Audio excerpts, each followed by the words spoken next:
Right, good evening, everybody. Hello, welcome to the tNb Gaming Podcast.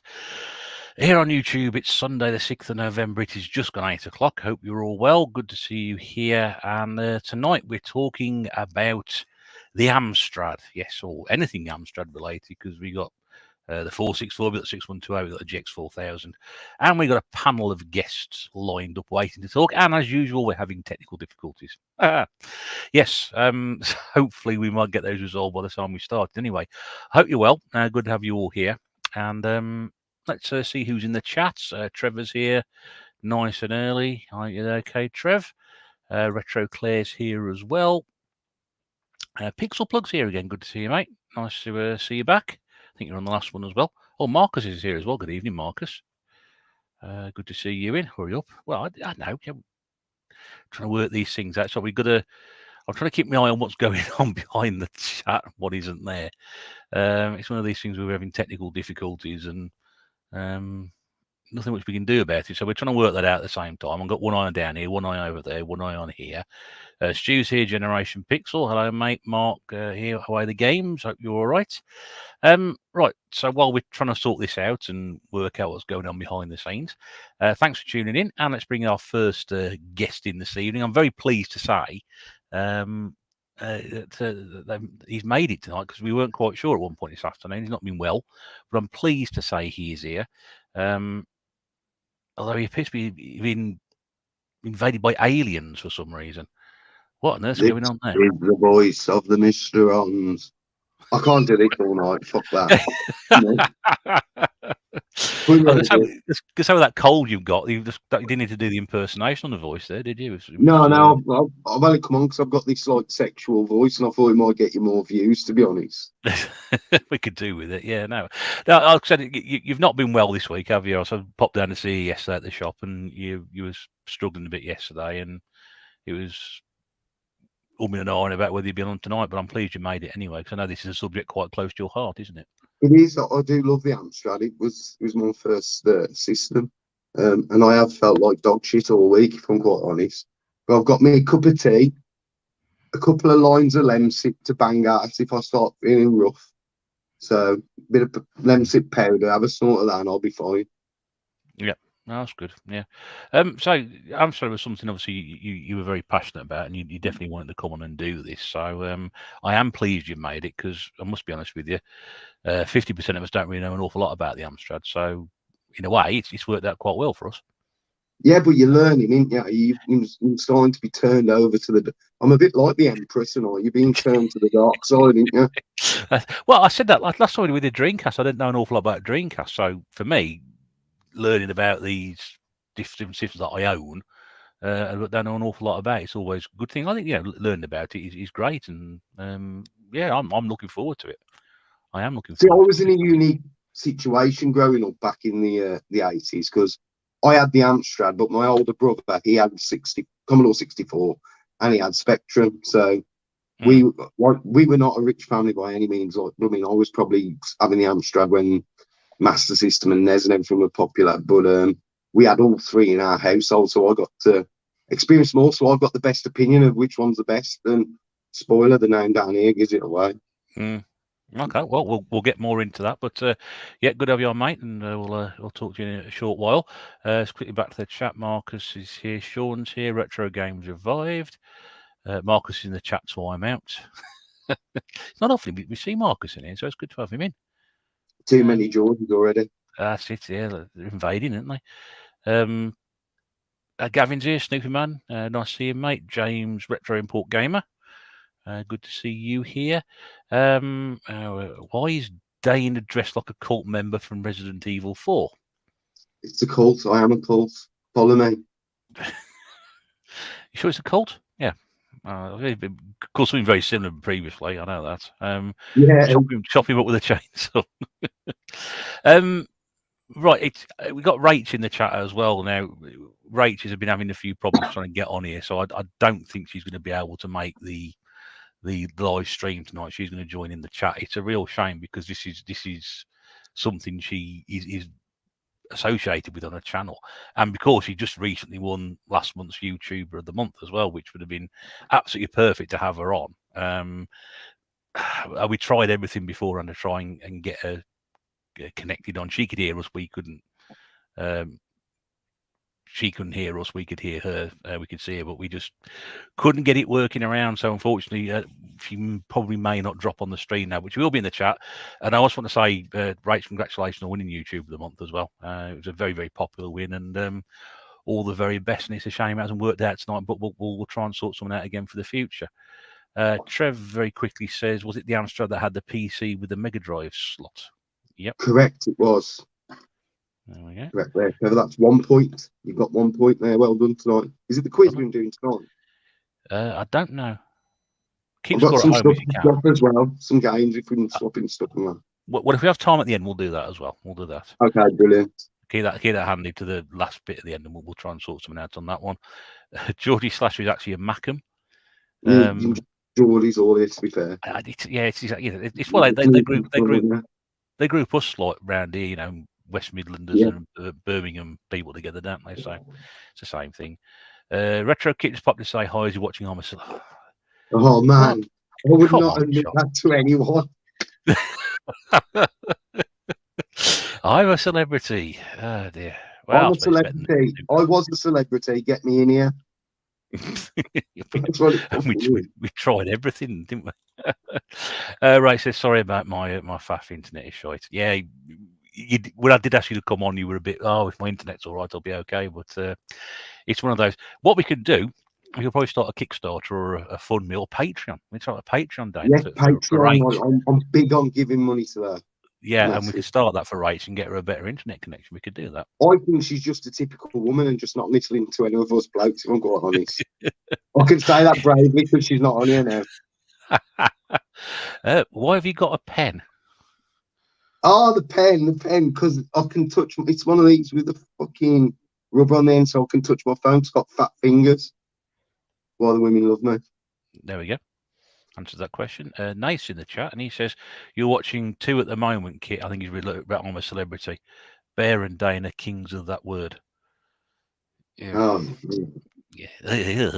I know. Right. For the other 2 die of old age, I'll bring them in. Let's bring in our other guest this evening. Before I bring in one of our regulars. Very pleased to have him on again. Somebody else who knows a hell of a lot about Amstrad, and I didn't know this. So again, I'm learning experience. More associated with footwear, I suppose now, but a gamer from the past certainly, and somebody who knows an awful lot about tonight's subject. It is Addy Sneaker Freak. He's also got a pen as well. Good evening, Steve. Take notes. We've all got to take notes tonight. Important stuff. This is I've got a pink one. Does that count? Shit. This is a poor man's pen. I didn't even know where this one came from. Not mine. I don't think anyway. How are you, Steve? Anyway, are you all right? Yeah, how are we all doing? So it'd be good to chat about the forgotten computer, really, by the mainstream for some reason. I don't know why, because it was fucking brilliant. Sorry, F word all right on here? Yeah. Do it at least 3 times already. Yeah, do what you want. I'm never going to get monetized, so that doesn't make any difference anyway. So yeah, it's nice to give a bit of time to the Amstrad, really, because it was great. Basically, I mean, it was. I don't know why there's been no books about it, as there, or there's been no. We need an Amstrad Mini, all that kind of stuff. I mean, I'm sure we'll get onto all that later in the show, but I don't know. So maybe we can discuss the great Amstrad CPC. I'm very much looking forward to it. Yeah. We are looking. I'm looking forward to this. I really am, because it's a system that I must admit I've ignored and taken the mick out of. So tell us what was your computer then? Well, my computer was the Amiga. That's why my first one I started with. But 8-bit. You didn't have an 8-bit before that then? No, but I played on my exposure to 8-bit was a Commodore 64. Okay. So that's what I knew more about. So you like the browns and beiges? Then? Oh yeah, can you not tell? I'm a very brown and beige type person. Depressing. That's exactly the same as this podcast. You could size podcast as beige. You know, it's no controversy here. Possibly, I don't know. We'll see how the evening goes. Anyway, fucking me on this. That's why I've got you on to provide that. I don't provide it myself. I'll go get you two on to do it. Anyway, Steve, great to have you on. We'll come back to you in a second, mate. I'll wish the chat and I'll bring our other guest in.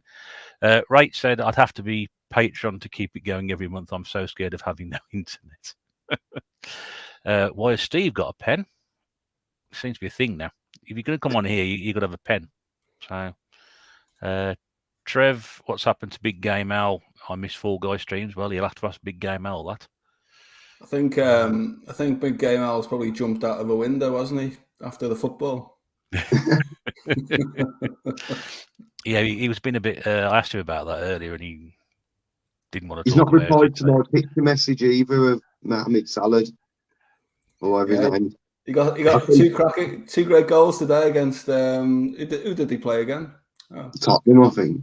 Yeah. The thing is with Al is he can't afford guys. It's because all these blooming restaurants he goes to haven't got blooming internet, have they? Well, yeah, they don't have that. Like to play with a gin in one hand and a big piece of cake in the other.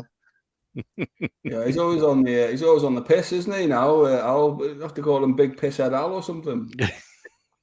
Big restaurant Al. I think that's where he spends most of his time now. Anyway, Rach had a pen too. She saw Sean we won 1 week and thought it must be a good idea. There we go. So the fuck was Sean doing with a pen? I don't associate him with pens. Might be a crayon. Chalk, yeah, possibly. I don't know. Yeah. That's we'll see. Making an Amstrad Mini is going to be a task on the next series of The Apprentice. I think that's a lot of the reason why people don't like it or talk about Amstrad. It's more to do with Mr. Sugar than it is the system, in my honest. Dana looks like a professional tuber. Yeah, I heard right. Wait till the latest video. I'm just going to wait till someone makes a complete video, steal their video, put it on as mine, and say, "That's it. Give me your money." That's my new business plan. So I did one of the stumbling blocks for the Amstrad Mini. Might be that apparently Alan Sugar sold the Amstrad name to Sky for the Sky boxes, and they started making the Sky boxes. So they own they might own the rights to it or something. Well, it'd be unlike Sky to miss out on a cash-in like that, wouldn't it? I don't know, but it's too much effort and out of their range, like really, isn't it? Doing something like that. But saying that, the guy that made the two the Amiga and the Commodore 64, he didn't put Commodore on it. He just put C64 on A500. So you could just use the serial number. Could just use the serial numbers. Yeah. Pens over Amstrads. Who are these two old gits you got on with you, says Al? I look younger than Al. Ian from the RGBs here as well, watching from a hospital in Paris. Oh dear. I hope everything's okay, Ian. Sorry to hear that, mate. That's quite a random comment, isn't it? It is a bit. I thought that was a film. Watching from a hospital in Paris. Yeah, I don't know. But a film in Paris. Probably be watching this if I'm honest. He was enjoying himself. He split his head open on a water slide. I'll serve him right then. Yeah, I was going to say, I didn't get any sympathy now for that, does he? No. Rach says, not going to lie, Alan Sugar is my guilty crush. Let's move on. Yeah. Move on to the next comment. Not wanting to go through my mind now. Marcus wanting to peg Alan Sugar. There's someone else to push that memory out and push the other way. Man. with his microcycling shit everywhere. I'm going to ban him on Instagram because he keeps posting videos of him on his bike. He's horrible. Horrible. Right, I hope you get well, Ian. And it's not too much of a damage you've done there. But there we go. Act your age next time. A man of your age on a water slide. Fucking bled in the pool, and everyone had to get out to get cleaned. Inconsiderate. It'd be like the scene him kill Bill, when at the end, at the end of that fight in the cafe, and it just flicks back to colour, which was completely red across the floor. It's just like dead bodies everywhere and things like that. Kill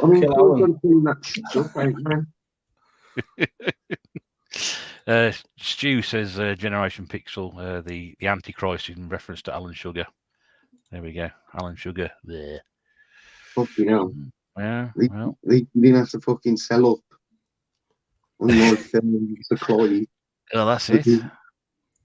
Well, we'll get to that, and then Yeah. I'll bring the last panelist in because he's been sitting very patiently with his headphones on. It's Sean from Retro Games Revive to complete the 8-bit connection this evening. Hello, Sean. Evening all. All right, you've been chuckling away there, have you? Pen? Oh, he's got a pen. Oh, he's got a Sharpie, hasn't he? He's got an effing Sharpie. Is that a Haribo branded one or not? No, I don't know what it is. I just Fox camera. I said, Grip was it roller. big? Grip roller. Red as yeah. well. I don't know. Thank you for the sweets yesterday. I started eating them. I mean, Yeah, mate. Yeah, I started eating them last night as well. Couldn't resist. I don't eat them anymore because you're allowed to eat as many as you want inside factory. You just dip your hand in, grab an handful and shove it in your mouth. No problem. But yeah, Bit unhygienic. I've had enough of it. That's the same as Cadbury, you know. My dad did some plastering at Cadbury's, and you could eat as many sweets as you want because they said you'd get fed up of chocolates before you even affected their profit. But if you took a sweet out the building, it was classed as theft. Yeah, that's same here. Same wheels.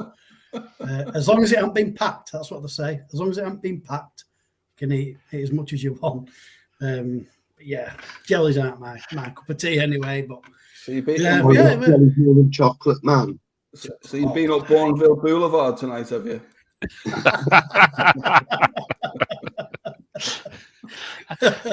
How can Good to see you both yesterday anyway. And it's funny because no matter how poorly Damien is, he can still fucking rattle, can't he? Have to keep lubricating the voice. That's what it is. Keep it going so it doesn't seize up. You can, oh dear. Right. So, has anybody been playing anything that they want to recommend recently? Because I know most of us probably don't have much time to playing games. I know Dana, This is the first time I've turned the PS5 on in a month, by the way, just to charge my phone. Yes. Yeah. It's a very expensive phone charger you've got there. Yeah. I haven't even got one yet. Is it barely worth getting? If you've got a PS4 Pro, I wouldn't bother. If you've got a normal PS4, then the step up is there. But yeah, I literally, if I play anything, I'm playing PS4 games still on there, like Warzone and Fall Guys and Fortnite, but I haven't played nothing. I tell a lie. Because I knew I was coming on it. I pissed about with that Amstrad that I've got in the background. So I had a few games and stuff, and I was just in my room, so I played a little bit, but it's nothing worth mentioning. Yeah. It was just when I dust and tidy up, I turn everything on to make sure I got clean. And then I think, oh, I've got it on, I might as well play something for a bit. But there was nothing I didn't deep dive into it because I got carry on. Probably quite similar in size, aren't they? Because they're both fucking massive. The PS5 and the CPC, both beasts. I've not got the CPC. Yeah. Oh, I've not got the CPC on me. I've got some else. I've got mine just here, and yeah, you're right. It's about 3 foot tall. It's 3 foot long. And it's like a cricket bat, isn't it? Yeah. I used to play cricket. I never had a cricket bat that big. I'll give you that. Bloody hell, it's massive. Jangir Ahmed is here. How are you doing, sir? Very well. Good to see you. Mark says we just need Harry Styles on, and we've got the whole group. I think we have to call ourselves Lack of Direction, wouldn't we, or something like that? No direction. No direction. Steve, have you been playing any games at all recently that you'd like to recommend to us? No. No. Okay, lovely. Have you clicked any trainers recently that you could recommend? A couple. Yeah. But no, I've not. No, just haven't been playing anything, to be honest with you. No. Have you played anything recently, or in the last few months or so? That no. Right. Yeah, well, in Blackpool, I went round some of the arcade machines and had a little blast on them. But yeah, I didn't do very well because I was pissed. I've got a confession here. I went to Blackpool and I didn't play a single game. I didn't even go on an arcade tab. I was suffering Saturday. I was suffering Saturday morning. But isn't that the thing, though? It's like a social, isn't it? Or it is for me, yeah. I don't go for the games. I go to sit in the bar area and talk to people and get them drunk. You went round the park a bit, didn't you? Didn't you go walking around the park at some point? I didn't. No. Okay. Question for you, Steve. What are you drinking tonight? Not nice grog. It's just a bit of Carlsberg Export. Shite. I used to drink that all the while back in the Yeah. day. Green. Was it a green can back in the day? White can with green. I don't know, but what I will say is this is still better than that fucking toffee apple shit that he drinks. Is that Marcus or me? No, Al. Oh, Al, yeah. Yeah. Yeah. Let's have a nice custard flavour stout. Oh, yeah. Nice.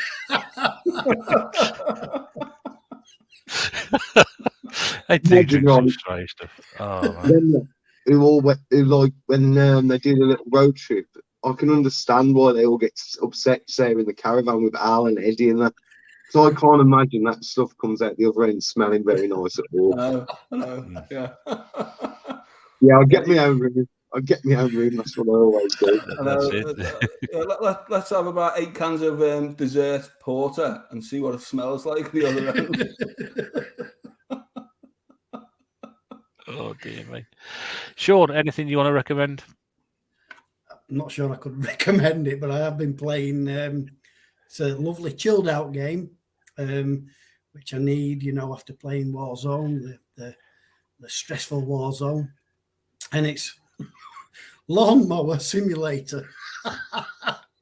Oh, was that an Amiga cover disc or something? It's on PlayStation Plus. Okay. It's interesting. Sounds about 5 minutes. Is it a bit shit? Shit? Yeah. You know what? You've not got a lawn, have you? That's what it is. It's a garden. He wants to know what he's missing out on, which is absolutely nothing. 5 minutes of fun. Yeah. We've got no grass here. It's ad block paved, everything, but my old house, I had to fucking do every inch with a strimmer because it weren't flat. You wouldn't fucking want to play Lawnmower Simulator after you'd done that, I tell you. Fucking PlayStation up the back garden. You want to get Sean around, mate? He'll love it. He'll pay you some money so he can play the game. Stu's been playing that as well, Sean. So yeah, it's not I good. just thought I'd give it a try, but it's somewhere's thing. Is there a plastering simulator in case I ever get fucking There's everything else. Goat simulator. You play plastering simulator every day anyway, don't you? Only for 10 minutes. Do it, sit down.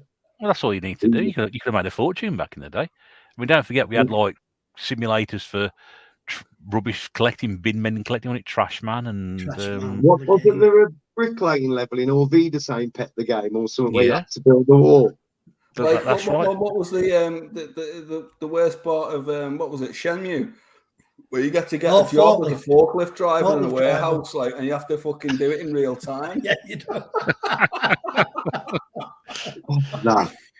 But any game that's like a job should just be fucking fiend. Yeah. But wasn't there a game called Hover Bother back on the 8-bit stuff? I mean, and that was mowing people's lawns, wasn't it? That was a lawnmower simulator, yeah. But at least you got chased by dogs on that. You don't on this game. But why on earth would you want to buy a game about a job that other people do? Is it just to find out what it's about? Aren't those farming simulators quite popular these days? Yeah. Well, yeah, they are. We've been sure had that conversation.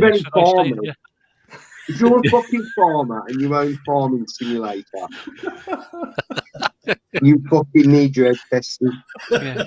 Been out all day ploughing fields for 8 hours, come back and upload some more on the PlayStation 5. Yeah. Or Sell it down Bristol, is it? Yeah. We had the same conversation yesterday. It's just absolutely ridiculous. Oh dear me. Oh yeah, and Nathan points out, did you buy some DLC to mow Stonehenge? Sure. Yeah, and it never come up. It never actually gave me Stonehenge to mow around. So what a rip-off. That's a bit shit, isn't it? It's still, oh man, yeah. I just can't get my head around it, to be honest. Yeah. Any enjoyment in that game. Can you Me crash neither. into the stones and knock them over and get minus points and stuff? Crop circle download You'll content. be surprised. It's quite in depth. Is it like the racing games where you can upgrade your mower, like get a ride on? Yes, it is. It is. I can't afford all decent mowers, so I'm not kidding. I did one like site, and it took me an hour. What have we got? What have we got now? A Mountford 3-stroke. Are you still on the Flymo introductory model? Man, you start off with like a dodgy one that you bought off a Jippo off the car boot, like, Yeah. and it doesn't work. You might only do a couple of strokes and it's fucked.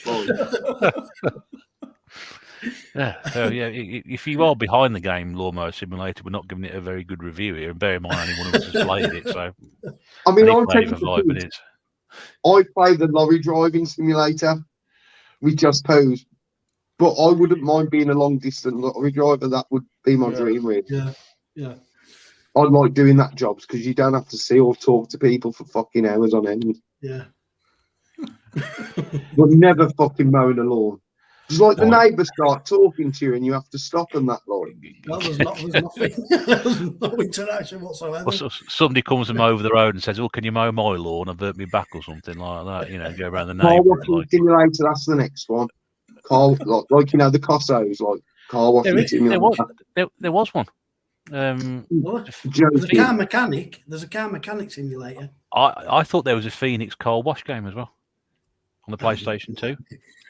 Well, in real life, my next door neighbour does, and he's 78. He comes and does both my front and back lawns to get away from his wife. Honestly, when I moved in a couple of years ago, he asked, "Do you mind if I do your lawns?" And I said, "Why would I mind if he did that?" So that's a true story. True story. You drove a truck into a bridge. Is that aimed at you, Dana?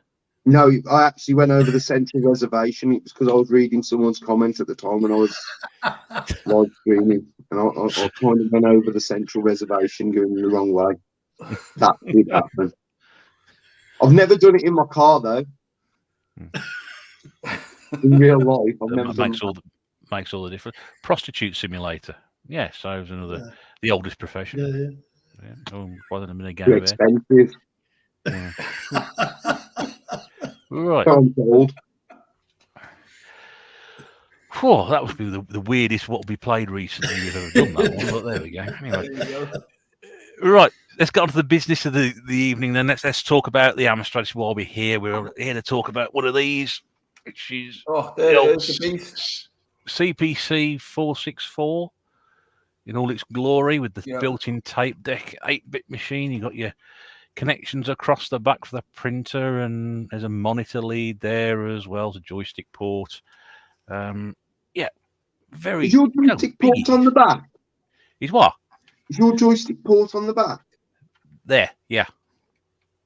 See, mine was at the end by the tape, I'm sure it was. Yeah, that's the joystick port. That's the monitor at that end. No, right. You know, on the other side by where the tape is. On the end, yeah. I think mine was, I thought mine was, It's got a volume control. Yeah, volume control on off, but mine's down here. Like I said before we came on, it's quite an early one, this one, in terms of the serial number.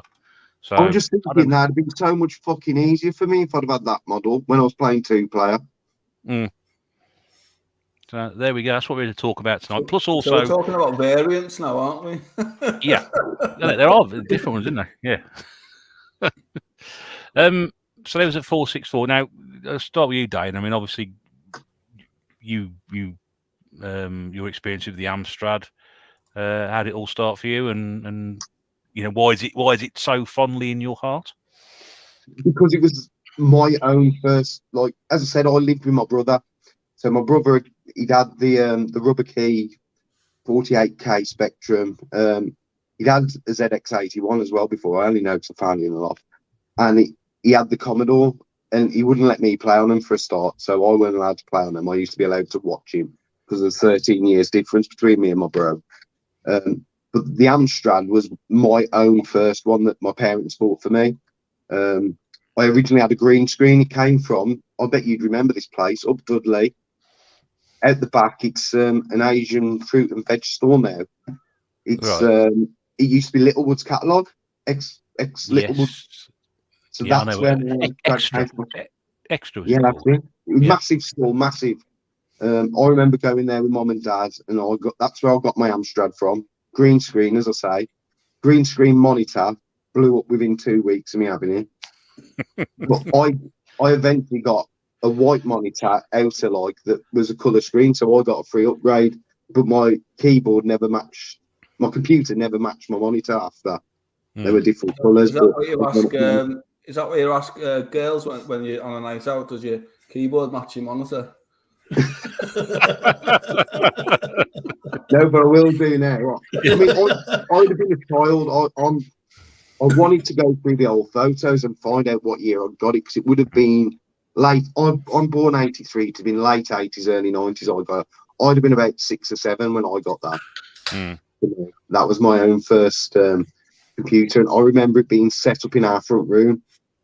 So back in the day, we used to have the fireplace with, like the 2 shelves either side, because Dad had built like these fancy woodwork and brick like around the fireplace, all bricked out now.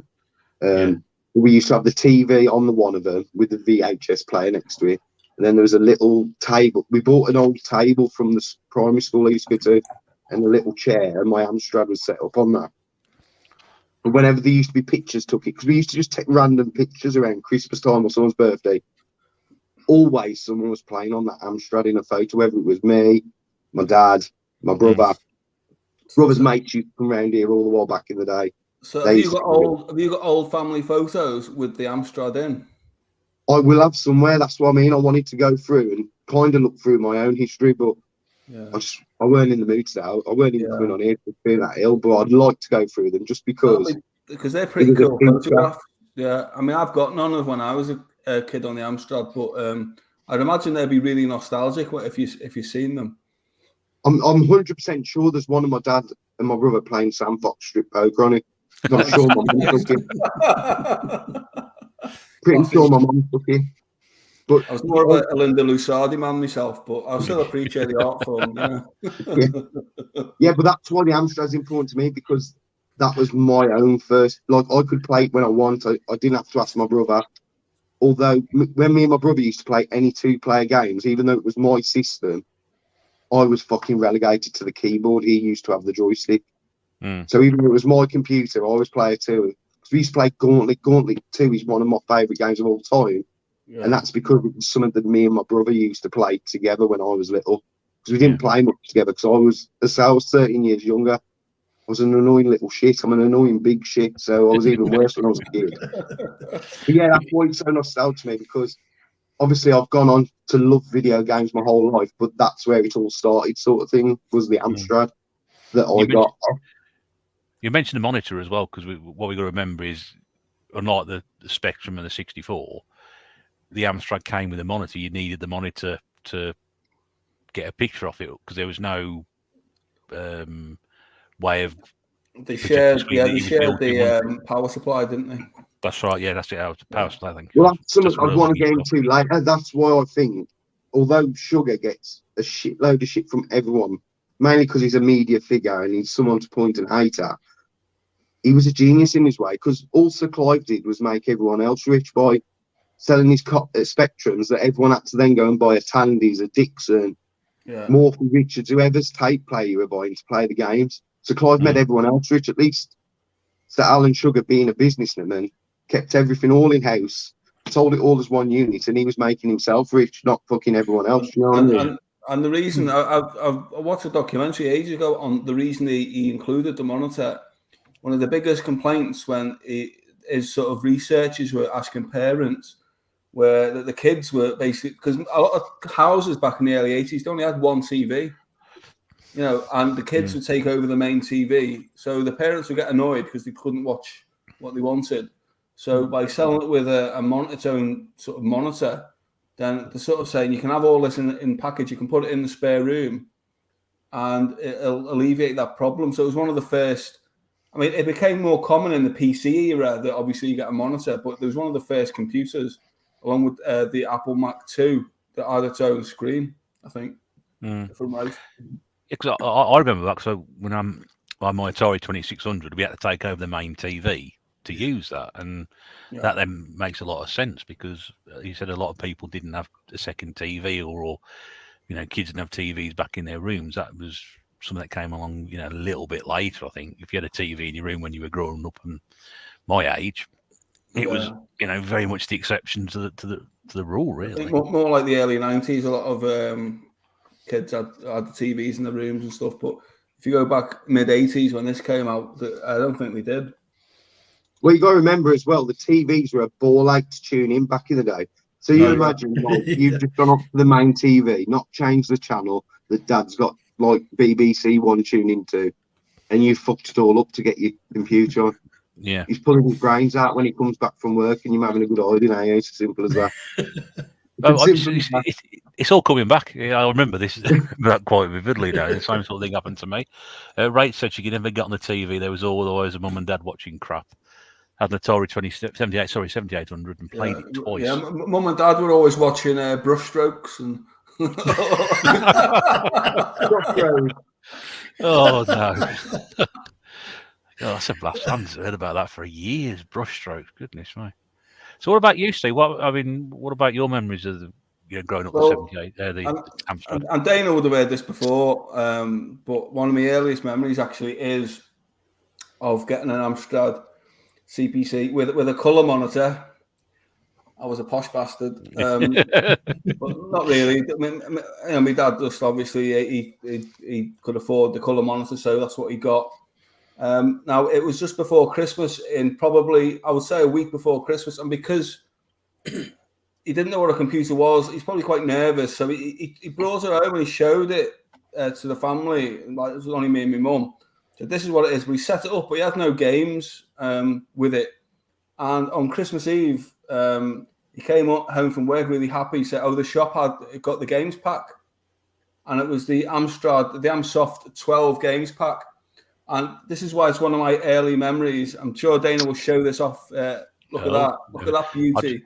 Let's give you a big screen. Hang on a second, Dana, because people see that. There we go. I mean, that is not something you see. I'm sure that must be worth a few quid now. There can't be many of those complete left in that condition. The outer box would have been fucked off, wouldn't it? Because basically you took all the tapes out, didn't you? That's what I did, yeah. That's what I did.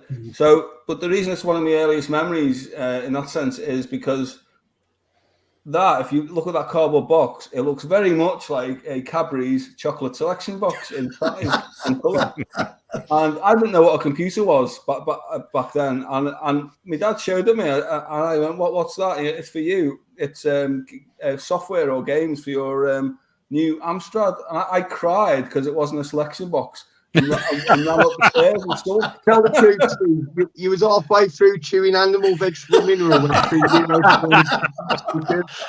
about the only thing that game's good for. Chewing yeah, it. Probably, it's the only thing that's good for, yeah. but yeah, so that is one of my earliest memories, actually. Along with, I think the Christmas before is another early memory that my mum and dad got me all the Action Force figures, if you remember them, with the red boxes and the yellow writing. They got me shitloads, and they hid it under the stairs, and I found them all and opened them all before Christmas. so they're me two of my earliest Christmas memories, and one of them is with the Amstrad. And as Dana said before, I've got loads of nostalgia for the Amstrad. I don't think it gets the love it deserves these days. I don't know why. Really, I mean, we can discuss that later, but it's actually a very, very capable machine. And one thing you always look, right, if you ever went to get a game from the shop, on the back of the boxes, no matter, even if it was a Speccy or Commodore game, they'd often have the Amstrad game screenshots because it had so much more colour. Yeah. So they'd always put like the best screenshot and say this is the Amstrad version, even though it wasn't for the Amstrad. Yeah, that was one thing that always struck me about it, was just how colourful the games looked. And yeah, I mean, from my point of view, I'll come to Sean because you probably having never had one of these machines growing up. I mean, I didn't know anybody who had an Amstrad growing up at all. Everybody had a Commodore 64 or Spectrum, and that was it. You know, I think it's quite interesting. Like the Specky and the Commodore 64 had about 2 or 3 years head start, but from 85 to 89, the Amstrad outsold them both in the UK, in Europe, basically in Spain and France and everywhere, because. I mean, because what we were talking about before, it was marketed so well by Alan Sugar and that, and you know, he did so well that but the Sinclair went bust. He took over Sinclair, and he basically used the Amstrad CPC chassis more or less to make the later Speckies. And they looked a lot better than the original ones for me. Yeah, the Plus 2, I think, is a fantastic looking machine. Way better than the original. But yeah, that's absolutely right. I mean, that was made by Amstrad, not by Sinclair. Yeah, you know? I think it was a vast improvement for me on the previous Spectrums. And of course, talking about how successful it was. I mean, I know there's a massive following in France for Amstrad, certainly. It's always I always wondered about that. It was the number one. Portugal's a big one. Spain as well. Spain as well. Had them crocodiles advertising it, didn't they, in Europe? Yeah, they did. Crocodiles. And it was big in Germany as well. It was under the Schneider brand. Yeah, that's right. Because I've got some games with like Amstrad Stoke Schneider's 464 on it. So it was actually the biggest micro in Europe. Yeah, it was bigger than the Specky or the Commodore 64 in Western Europe. Yeah, so, I don't know. It's just one of these systems that nobody I seem to know had one. What about you, Sean? Did you know anybody with an Amstrad? I didn't know. No, like you said yourself, it was mainly Spectrum and Commodore that people around me had. I do vaguely remember a conversation at one point where I think somebody mentioned they had an Amstrad and they had the green screen monitor, and I don't know. I probably at the time thought, well, what's point in that? You know, where's the colour? But that is the only thing I can recall from it was any of my childhood. I think it was £100 cheaper, wasn't it, for the green screen over the colour? That's right. And you've got to remember in the 80s, life was tough for a lot of families, and that it was a tough time to grow up. There was a lot of it wasn't a depression, but it was like quite a recessed outside the city of London with all the bankers and that. It was quite a recessed country, the UK in the 80s, wasn't it? Yes, it was. There was a lot of, especially the early part of it as well. There was a lot of, what we're experiencing now in some respects with the cost of living and, high inflation and issues like that, interest rates, etc., way higher than what we're experiencing now. But yeah, it was like that, and some people didn't have the choice to do it. I mean, for the price, I think it was 200 and was it £299 or £199 with the monitor, something like that, yeah, and then £200 more for the other one. But I remember seeing them set up in Currys or wherever, and I thought, wow, you're getting a computer and the monitor and everything set up. Yeah. It was good, really, considering the price of a small TV would probably be a similar price to the Amstrad itself. Yeah. So to get everything in one hit was pretty quite a good price, really. I mean, Claire says green screen was cool anyway. See, that's where I think Sugar was clever though with the whole package, because as you say, if you go buy a Sinclair, because Sakai was all this big about, I want to make it cheap, everyone should have a computer, but you'd still got to buy a TV to run it on, and you got to buy a tape player. Yeah. So at least with Sugar, he was providing it all, giving you everything, yeah. Whereas Sakai was doing the good of the world and selling everything cheap, but he was making everyone rich off the back of his invention. How many blooming cassette players do you see that come with that Sinclair that you don't get no Sinclair branded ones? They're all Dixons, Tandys, every other place, and they were all making. They were probably selling that tape player for a good 60-70% of the cost it was costing to buy the Amstrad, the Spectrum. Yeah, and of course with that buying the Spectrum one, you have to adjust everything to see if it loads properly and adjust the volume on it, the sound. And I mean, have you ever watched that? It was like a TV film. It was good actually. Microman. Yes, I saw it. Well, when it came on, I saw it. You know the fellow that's on Pointless, the presenter. Alexander Armstrong, yes, I know. Yeah, he played Sinclair, and he played him brilliantly. And he was a really good inventor, but he was an absolute shit businessman. He was absolute. That film sort of it's like a comedy drama, and he's quite funny in it. What one of his famous lines? What was it? When his staff came to him, and go, "Oh, everyone's playing Jet Set Willie. The Spectrum's doing really well," and he didn't understand that that's a good thing. He went, "Jet Set fucking Willie." But he was a bit of a maverick, wasn't he? Everyone thought of him as a bit of a nerdy guy, but he was going into strip joints, and he ended up marrying a stripper and all sorts of stuff. Honestly, it's a nuts story. Like it's a shame they couldn't work together properly, because Alan Sugar, without a doubt, is a brilliant businessman. Supplied with the inventor. If they could have worked together, you know, you might have been talking about another Nintendo, another Sega, but British based rather than. And what did he call them in that? We had all the best programmers in the world at the time. Yeah. This country had all the best programmers in the world. Yeah. The Americans, all of our software houses and all that stuff. Unfortunately, they all never come together, did they? They all sort of separated or got bought out by American or Japanese companies. I mean, there were a few up my way in Liverpool. Imagine Software, if you remember them, and Signosis. They got bought by Sony. So it's a bit of a shame, really. Even in Dudley, there's a little place up by Cousins that used to be a software house back in the day, Russ. They made like 3 or 4 games, Gargoyle Games, I think they were called. Oh, yes, I got the Lord Yeah, they were based in Dudley, you know. And what happened is the Americans just headhunted all the best and got them to go over to be there. Some of them probably still there. It was good for the... It's loud, by the way, because it's pissing it down here. No, it's all right, mate. That's all right. Yeah. I mean, it was good for the programmers and that, because a lot of them ended up like getting headhunted, as you say, and loads of them, like, if you ever watched that Bedrooms of Billions documentary, it's quite interesting. Loads of them like live in California and that now. These Brits that moved over there because they got headhunted by all these American companies like EA and whoever over there.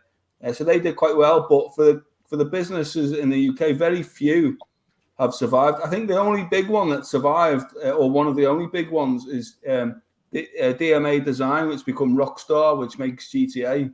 Yeah. Okay, that's interesting. I was just checking on the iPlayer to see if that Micromen thing was on there, but I think they've taken it off again. It was on there. It's on YouTube. The full film's on YouTube if you want to watch it. Like, yeah, definitely worth picking up if nobody's seen it before. He called, in it, he goes, what did he call Alan Sugar? I'm getting upset by a fucking Barrow boy. Yeah, the Barrow boy. See, I don't know about you, Steve. Whenever I talk to anyone about 8-bits, they proper shun the Amstrad and give it shit. And like there seems to be this elitism about the Spectrum and everything. But I'm going to throw it out there, and it looks utter shit compared to the Amstrad. Yeah, it does. I used to feel my mate had a Specky. I used to feel sorry for him because of the colour clash and that, and there's only 4 colours or 8 colours on screen. I genuinely felt sorry for him. I'm going to throw it out there. If I'd have to play on the Specky as my first experience of gaming, I might not have gone into gaming as much as I did playing the Amstrad. Because I was a young kid, the bright colours, everything. I mean, bear in mind, after the Amstrad, my parents then got me a mass system. Like, computers was a massive part of me growing up. Yeah. And I think if I'd have had that Spectrum to look at, it would not have blown me away as much. I wouldn't have been sold on it. Yeah, I know what you mean. Yeah, I know what you mean. I think the sprites tended to move a little bit smoother, but the colours weren't there, were they? The colours just weren't there. No. And if an Amstrad's programmed correctly, you can get the Amstrad to do the same with the movement.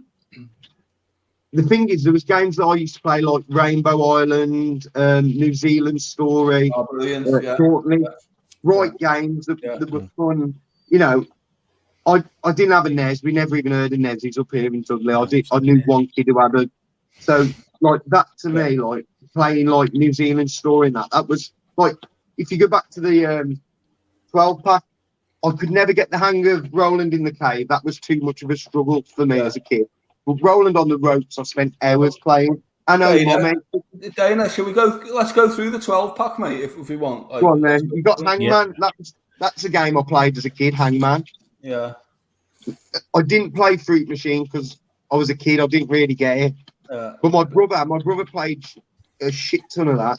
Yeah. Bridget, I did play that, but it's a fucking tough game, and it gets a lot. Yeah, it's a bit shit in it, Bridget, if we're being honest. Not as shit as that though. The Easy Am's word, which was just typing. So I learned that. Brilliant game. Roland on the Road. Yeah. It was a brilliant game. I really did spend a load of pounds here. That was something we more or less played as a. Like, I know it gets a lot of shit, animal, vegetable, mineral, but it was one of them you could sit around as a family and play together, sort of thing.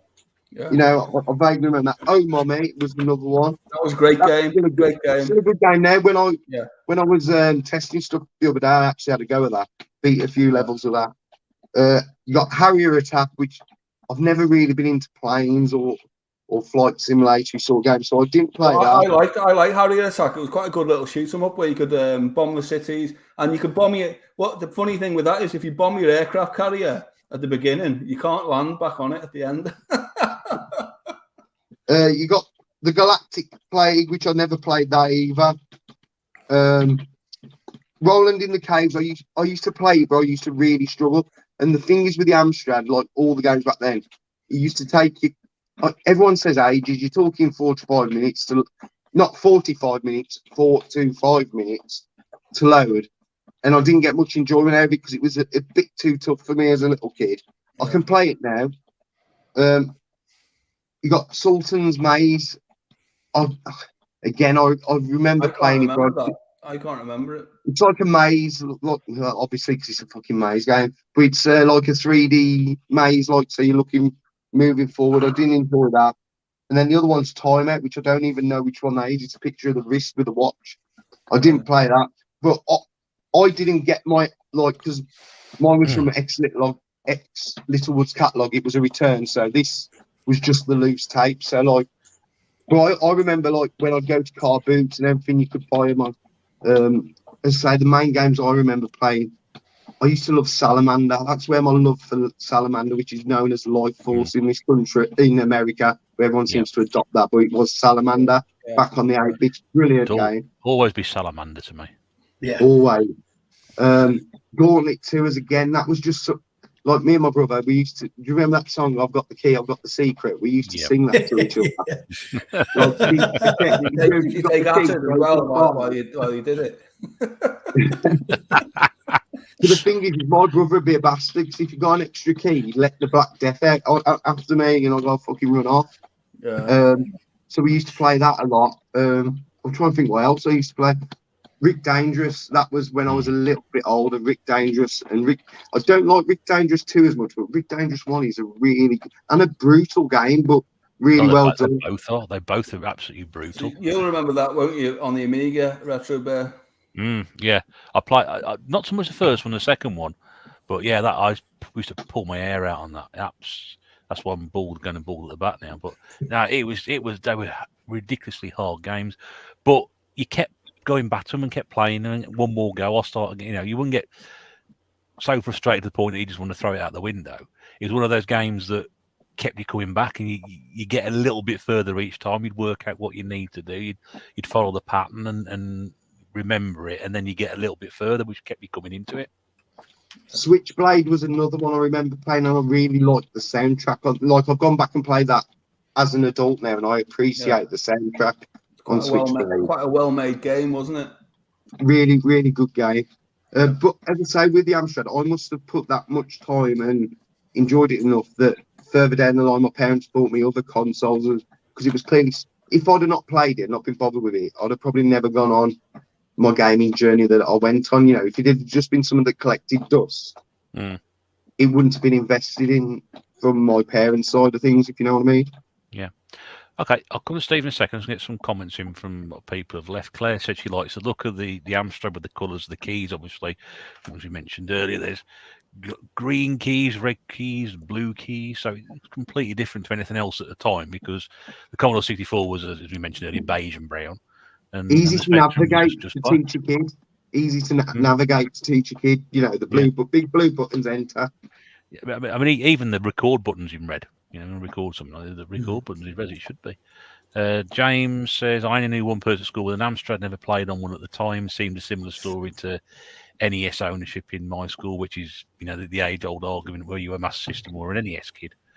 We've discussed that many times in the past. I mean, the NES was completely irrelevant in the UK, wasn't it? It was, I think, in the southeast, maybe in the London area, a few more kids had them, but largely it was something you'd always seen in Argos catalogue when you flick through the pages, but you didn't ever know anyone that had bought one. Everyone had a computer.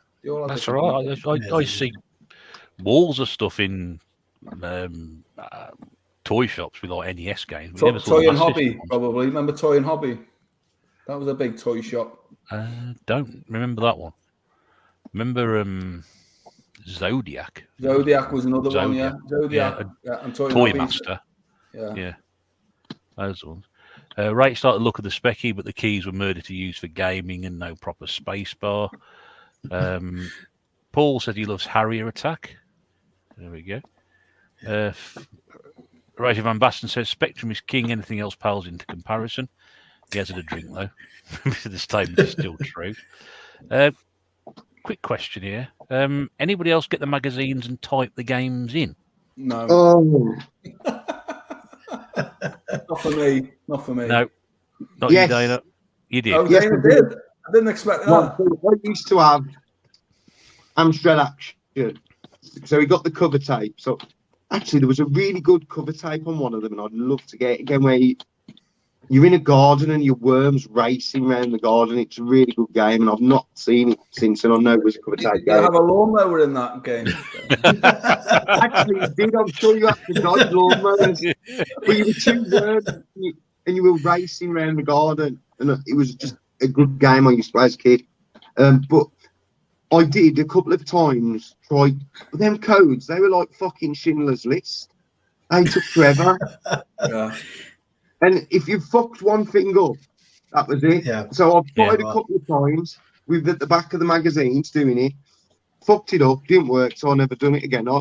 So you say to my brother, you say these don't fucking work, these don't. They're lies. So I've tried it twice as a young child and get up on it, to be honest. And you missed a full stop out at some point, probably. Yeah. That's what I mean. Like, you know, to me, it was close enough. Yeah. Yeah. But I mean, I never did. Amstrad Action used to have, like, obviously you get your cover cassette, but then at the back you'd have, like, there were either games that they were giving away free or someone had programmed and sent in. I mean, these people who programmed and sent them in might have just been full of shit. Because I don't imagine anyone tested them. And also, I think I'm right, there are a few famous incidents. I don't know if it was at Amstrad or any other computer where the magazine misprinted the code and the one full stop out, and you know, it caused absolute chaos. Yeah, I can imagine that if that was the case, people were sat there meticulously typing stuff in, and then they found out the next month that there was actually an error in the printing, and the game wouldn't work at all. So yeah, it would have happened. Sure, did you ever type anything in? You know what the problem was as a kid? Like, they tried teaching us programming at school, but because it was at school, I had no interest in it, right? Because it was educational. Now, if they'd have told me I could learn to make games and I'd enjoy it, I'd have been all for it. Yeah. But because it was an educational thing, I was just like, no, I'm not into this. Now I'm going back now, wishing I'd learned a bit. But I was just a typical kid. I didn't want to fucking know. I want to go home and put my tape in. Much easier. You know what I mean? So do you type any games in, Sean, on the Commodore or the Spectrum or anything like that? I did. Yeah, we did for Spectrum. That's what we did for Spectrum. As I've mentioned before, my dad used to get them input magazine. We used to, I mean, that were all just coding listings. But even they are printing out. That sounds like a nightmare, that, Sean. A whole magazine just for code. I mean, it was supposed to teach you how to learn how to code. But I never learned. Me and my dad just used to type it in. I don't think we even saved half of it. Just typing it in one go. Hopefully it'd work. And sometimes if they did like a printing error, like Dana says, the game, the program listing won't work. You have to wait for a month after or next issue where they put a little leaflet in saying, "Oh, this needs to change to this, blah blah blah." But I'm sorry you wasted 3 days on this. yeah. I'll tell you what, typing them codes was a 2-man job. You needed someone reading and someone typing, didn't you? Because everyone typed like this back in the day as well. You haven't mastered that. Some of us still do. I was going to say, actually, I'm more like that now with my thumbs. I've evolved. Good question from Pixel Plug. I'll come to in a second. Right, so I remember Sultan's maze. I didn't realise that turn left meant turn round on the spot. So I thought I was moving around the maze, but just stood twirling around. Imagine that going on. Jangir Ahmed said, I prefer the Spectrum. Well, we've all got our own preferences. It's a shame, and you could probably take something for that. I mean, if we're being a big PC, someone send him a CPC. I mean, if we're being serious, I think one of the best quotes, I can't remember who said it, was the best computer was the one you grew up with. And it doesn't matter what it is or how good it is or how bad it was. It's the one you've got nostalgia for and memories of. And that's all important to, to all of us, I think. That rings very true, actually. Yeah. We had all three in our house. I can't remember playing a game on the Spectrum. I can't remember me and my brother playing anything together on the Spectrum. I remember 2 games from the Commodore 64. One is Aztec Challenge, which is a brilliant game. If you've not played it, Aztec Challenge is a brilliant game. And the other one is Pirates, which I think has been ported to everything ever since. Oh, where you go around the sea. Yeah, Sid Meier's Pirates, was it? I think it's been. Yeah, but it's really good on the. I played that on the Commodore 64 and really enjoyed that. Although it's very basic compared to all the other ports since. I remember playing that on the. That was the only 2 games outside of the Amstrad that stick in my mind now, 20 odd years on. So it says a fucking lot for the Spectrum, doesn't it? Really.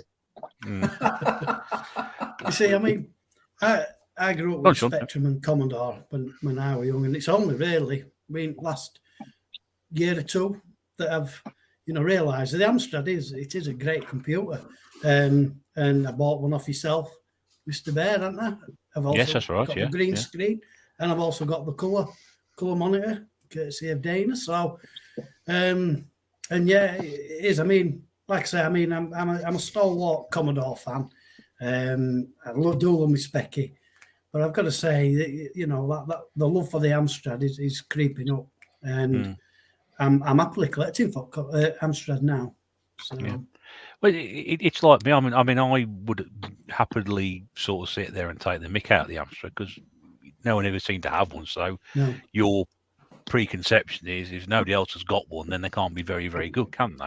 Everybody else has got Commodores and Spectrums. That's what you're exposed to. That's what you grew up with. But I'm like, as Sean said there, the last couple of years or so, I've been interested in getting into it to the point where I've got one now and started to get games for it. And having watched stuff on YouTube, I mean, Rach's videos, I mentioned Rach, Rach's videos are brilliant. Short gameplay videos with a commentary over the top. But, a lot of the games that she shows off are look really, really good. And other videos I've watched where people have done sort of like top 25s or top 100s, etc. Some of the games look absolutely fantastic, and you think, "Wow, this is," perhaps I've completely misjudged it. So now getting back in, now getting into it and experiencing Amstrad games, and thinking, actually, perhaps I was a little bit harsh on it back then. Yeah. And I wanted to ask you two, because as you say, you two have just recently discovered Amstrads in your adult life. What was your first impression of it, like when you first loaded up a game and played a game, because obviously your experience was always Spectrum or Commodore. Yeah. What was that first experience when you banged an Amstrad up and had a game going on it? Well, I think the first one I played was Double Dragon 2. And the only thing that sort of got me about it was the fact that I wasn't overly keen on the scrolling. I made a comment on a video from I think it might be one of Rachel's videos about the fact that when I've watched Amstrad games being played, rather than a smooth scroll, from left to right. It was like, not say a flick screen, but your character would walk along and get to a certain point, and then the screen would move like that, like the old pan and scan on the old films that used to get on video. And that was anything that sort of put me off. And it was, Double Dragon 2 was a little bit slower than perhaps I would have. Well, the Amstrad can do smooth scrolling, but again, what used to happen is a lot of games used to be ported from the Specky to the Amstrad, right? Yes, and they never used to bother redoing the code. No. And the Amstrad didn't have hardware scrolling, right? It had more colours, but didn't have hardware scrolling. So what the programmers have to do is program that in. Now, if it's just a lazy conversion from the Specky over to the Amstrad, they wouldn't do that. Now, if you look at a lot of games since, or the later games, they were really good because they learned how to do it. A bit like the early Amiga games, a lot of them are lazy ST ports. That's right. Similar kind of thing, if you know what I mean. I mean, the other thing I noticed as well is if you put something like the other one I played as well, because I wanted to play it, I'd heard all about it, was Chase HQ. And you put that and the Commodore 64 version together, and you think, what on earth happened with the 64 version? Because the Amstrad version, I know the Spectrum was probably regarded as the best of the three, but the Amstrad one is not far behind it. Well, the thing is it the best of the three though? Because it's got about 4 colours. It's smoother. Yeah, I think that game, because it's remember the arcade originally, it was a quick game, and compared to the 64, but the Amstrad's quite a good all rounder. I think the Amstrad is. I think the Amstrad version of Chase HQ is better than the Specky because it does everything. When people talk about the Amstrad, Chase HQ is the go-to title to say this is a good Amstrad game. I mean that's one of my. Sorry, that was one of my. Sorry, go ahead, Dave. On the Amstrad, where everyone else hits the budget shit titles, a lot of the Hit Squad games on the Amstrad were pretty good. I'm thinking of RoboCop here,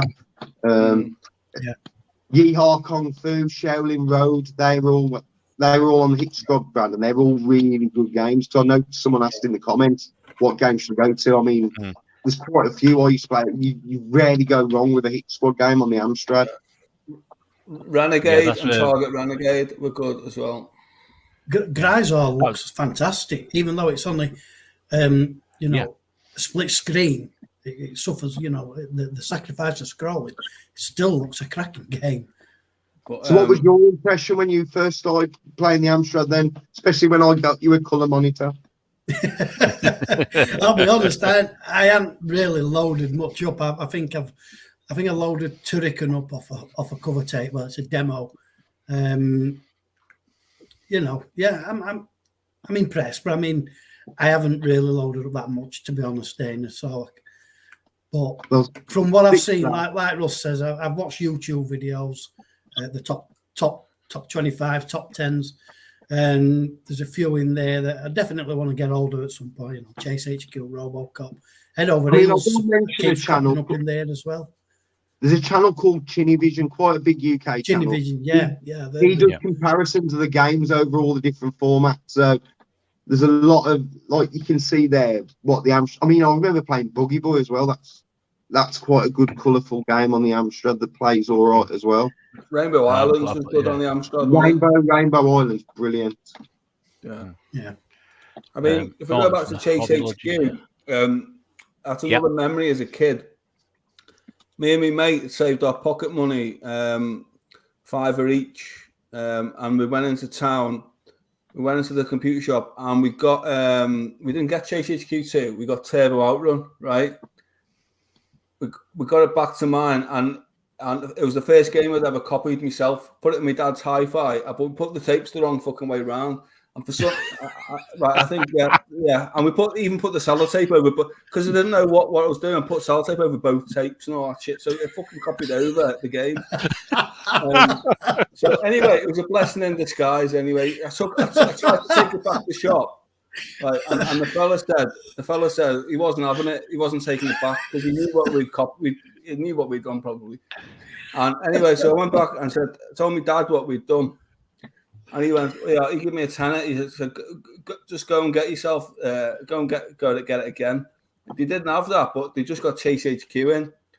And the best part of the story is Turbo Outrun on Amstrad was shit and Chase HQ was brilliant. So I come out of that smelling the roses. So. I was a snob as a kid. I didn't want any copied games at all in my collection. I think that's to do with I used to have all my tapes in the tape holders and all that. Yeah. I didn't want no copied ones in there. I was like, no, I don't want that shit. Batman the movie, it just reminded me that was one of the games I bought or I got for Christmas. So that was a really good version on the Amstrad, I thought. What was that? Sorry, mate. Batman the movie. Batman the movie. Yeah. Did you just give me that, Russ? That one? That's the isometric one. That's the That's other one. That's the one that's like Sweevo's World and Head Over Heels. Yeah. And Night Law as well. There's a few of those games, isn't there? Yeah. So is that a good game? Is it good? It's good. Yeah, it's a good game. Yeah, different though. It's different. Yeah, it's Batman. Not really Batman in all but name, I think, the best way to describe it. Yeah, they just got the license and put a cape on the little character. That's it. Yeah, there's none of the villains look anything like they're out of Batman at all. No. Martin from the Hobby Lodge is here. Hi, Martin. Hope you're okay. Rach, going back to what we were saying earlier, a lot of the publishers rush games out too with a bit of time to work on them. Could have been some pure gems. James says, I'm specky through and through, but think when you see an Amstrad game that was made for specifically rather than a specky port, it's superior to both the specky and the C64. Knew he was a clever man, James. Rach says, did you remember to take the sellotape off before taking it back, Steve? Probably fucking not.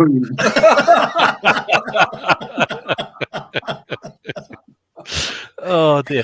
I'm going to go back to that question we had from Pixel Plug about half an hour ago, which is basically sort of implying, obviously, has dabbled occasionally in the Amstrad via emulation, and which games are a must play.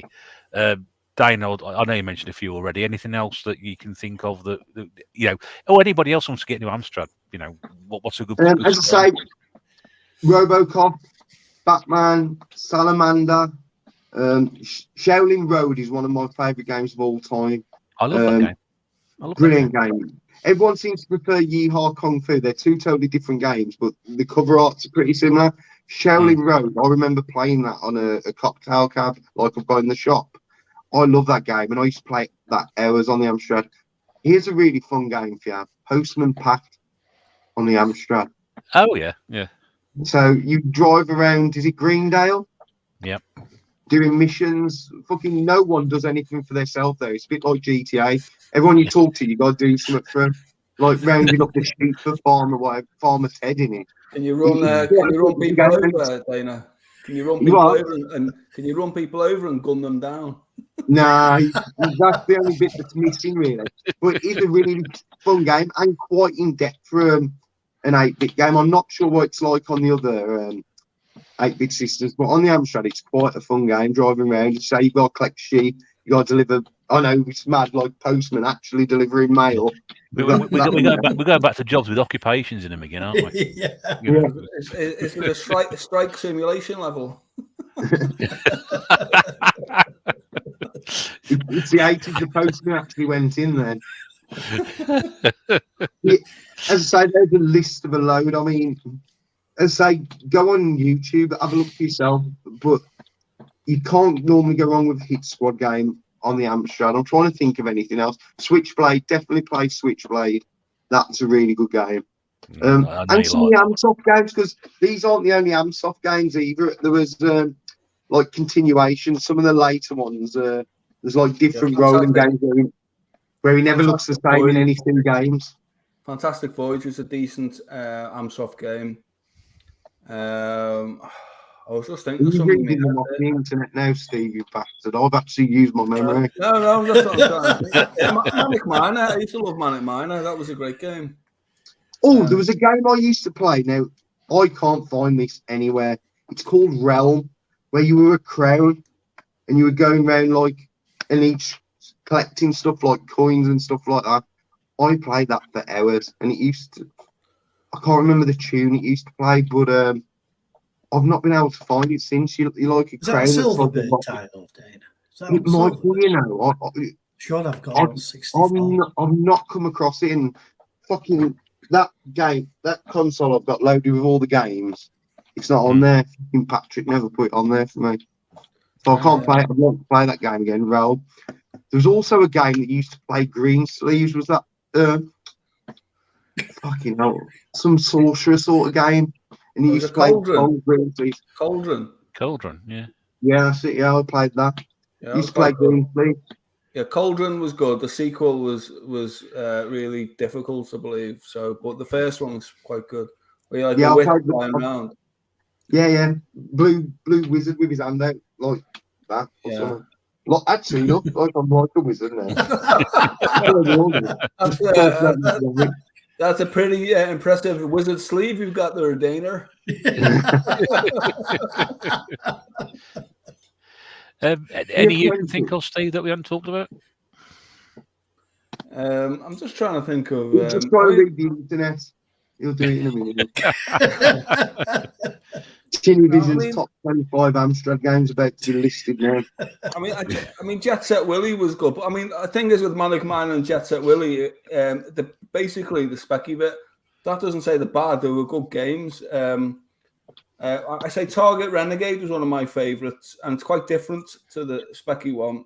It's still very good. And Renegade, the third one was dog shit. Don't play that on any system. The third one was awful.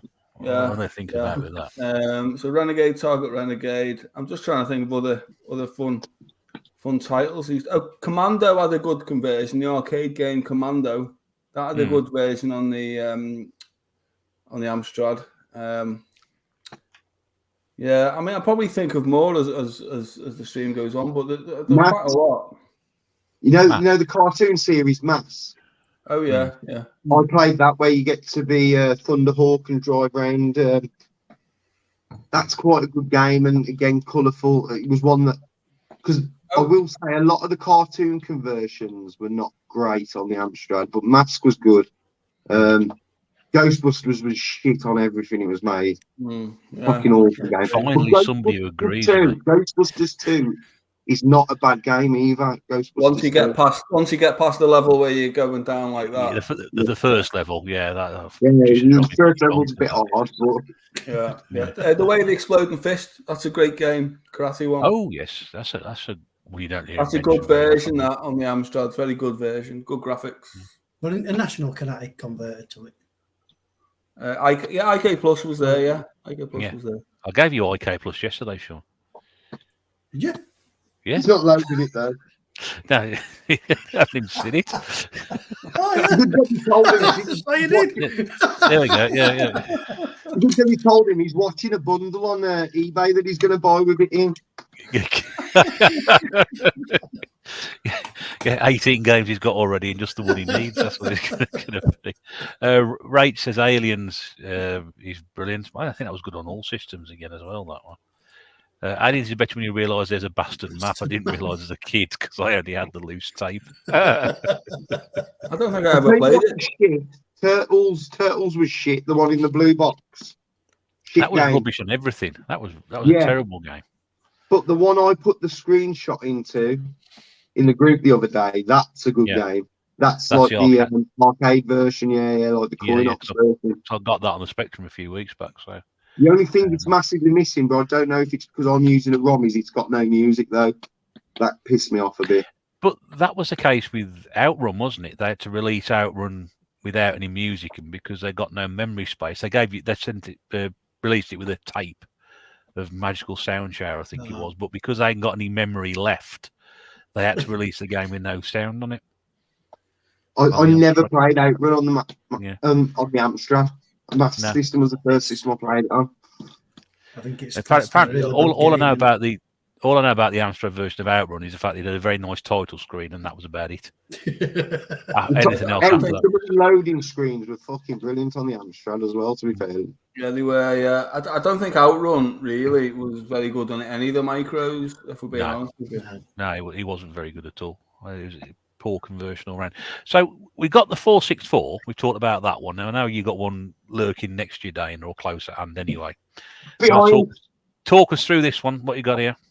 Okay, so it's the 6128 Plus, but basically I've swapped in my CPC 464 for this because nice.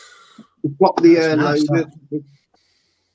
So it's got the SD card loading systems and stuff in it. So we got this cartridge that's got loads of dip switch and all that. It's got the GX 4000 games on it. It's also got shit ton of CPC games. Mrs. Bear will probably write in the comments what it's called because she's more techy than me. Then we've got the other one that has the USB card in, and I can find where the knob is. You scroll through and it shows you what games. I mean, Nice. Wow.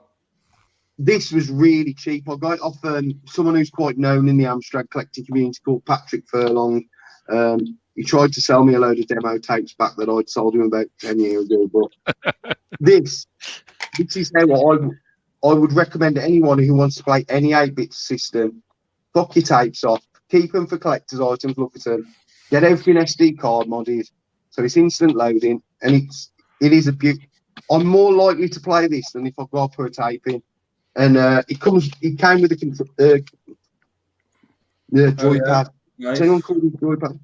The buttons on these are really nice. D-pad, shit, but I don't know anything that's got a good D-pad, to be fair. But it's just a great bit of kit, like the loading memories.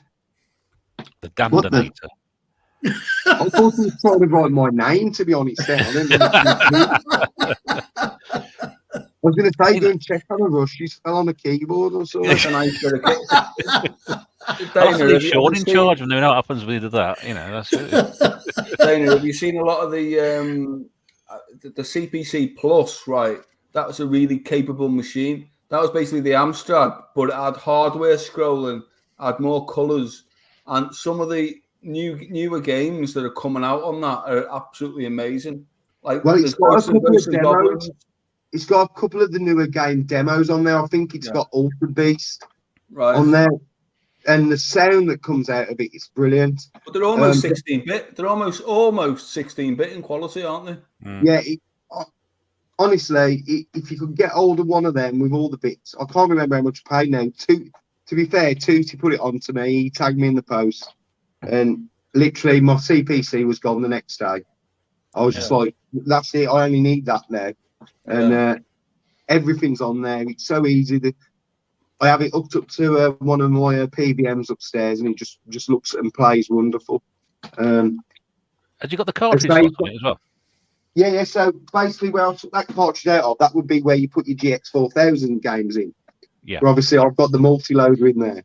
So you can play your GX 4000 games, which some of them look really nice. Again, Switchblade's been upgraded. What else is on there? I think there's not. I think Retro Bear is thinking, what can someone buy me for Christmas now? I'm sure people will be watching and having some ideas about that. But yeah, that'd be quite good. You know what? Go on. Sorry. One, I've just glanced at your T-shirt, and two, I know that's the first game that comes up when I scroll through the USB. The Disney games are brilliant on the Amstrad. They are. They're And actually, and right. Super Robin Hood, also by the Oliver Twins. Yeah, and the Oliver Twins developed on the Amstrad and ported to other systems. That's why. Yeah. So the best versions of all of their games are actually on the Amstrad. Do you know, I read that in an article the other day. You may mention that now, Steve. I remember thinking, didn't know it at the time, but yeah, I thought, well, obviously, again, not knowing much about the Amstrad, and to find that out, because you'd associate them probably more with the Spectrum, I think. Yeah. You might do if you don't know. I think part of Amstrad's problem getting out there as a brand, as a computer, was Amstrad was known for doing other stuff as well before it did computer. Hi-Fi. So you've got your hi-fi system, everything. So like Sinclair was only ever known for computers. Commodore was only ever known for computers, whereas Amstrad was an electrical company. So like, to flip it around, like, in America, when video games became a thing after Atari, everything was a Nintendo. Even if it was a Sega Mega Drive, it was a Nintendo because they were the first brand. Yeah. Whereas Amstrad, if you mentioned Amstrad, someone might think you're talking about, like, they did phones later, but they definitely did hi-fi systems and other electronics primarily.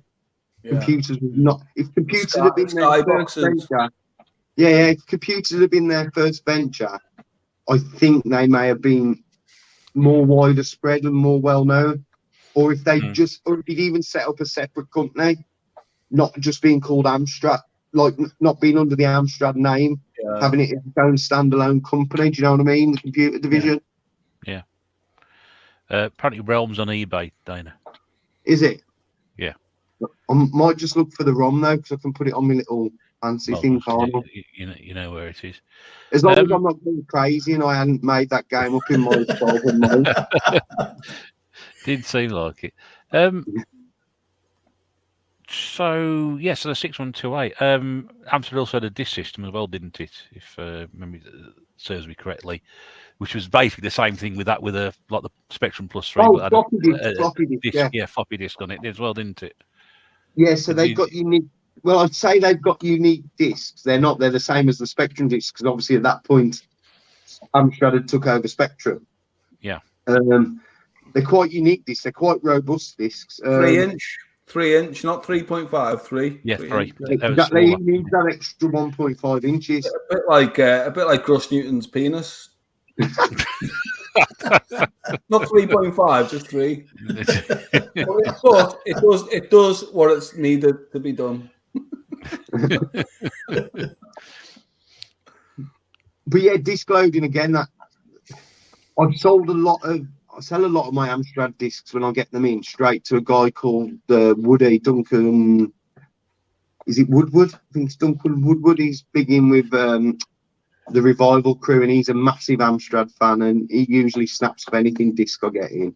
I've never actually owned a system myself or seen one in person. But I have seen the Spectrum. The Plus 3 is the disc version of the Spectrum, if I'm not wrong. Yeah. Big Mike's got about 50 copies of Chase HQ on it. Will that come back, Dana? Because I enjoyed Revival in Walsall. I thought that was really good. It won't be this year.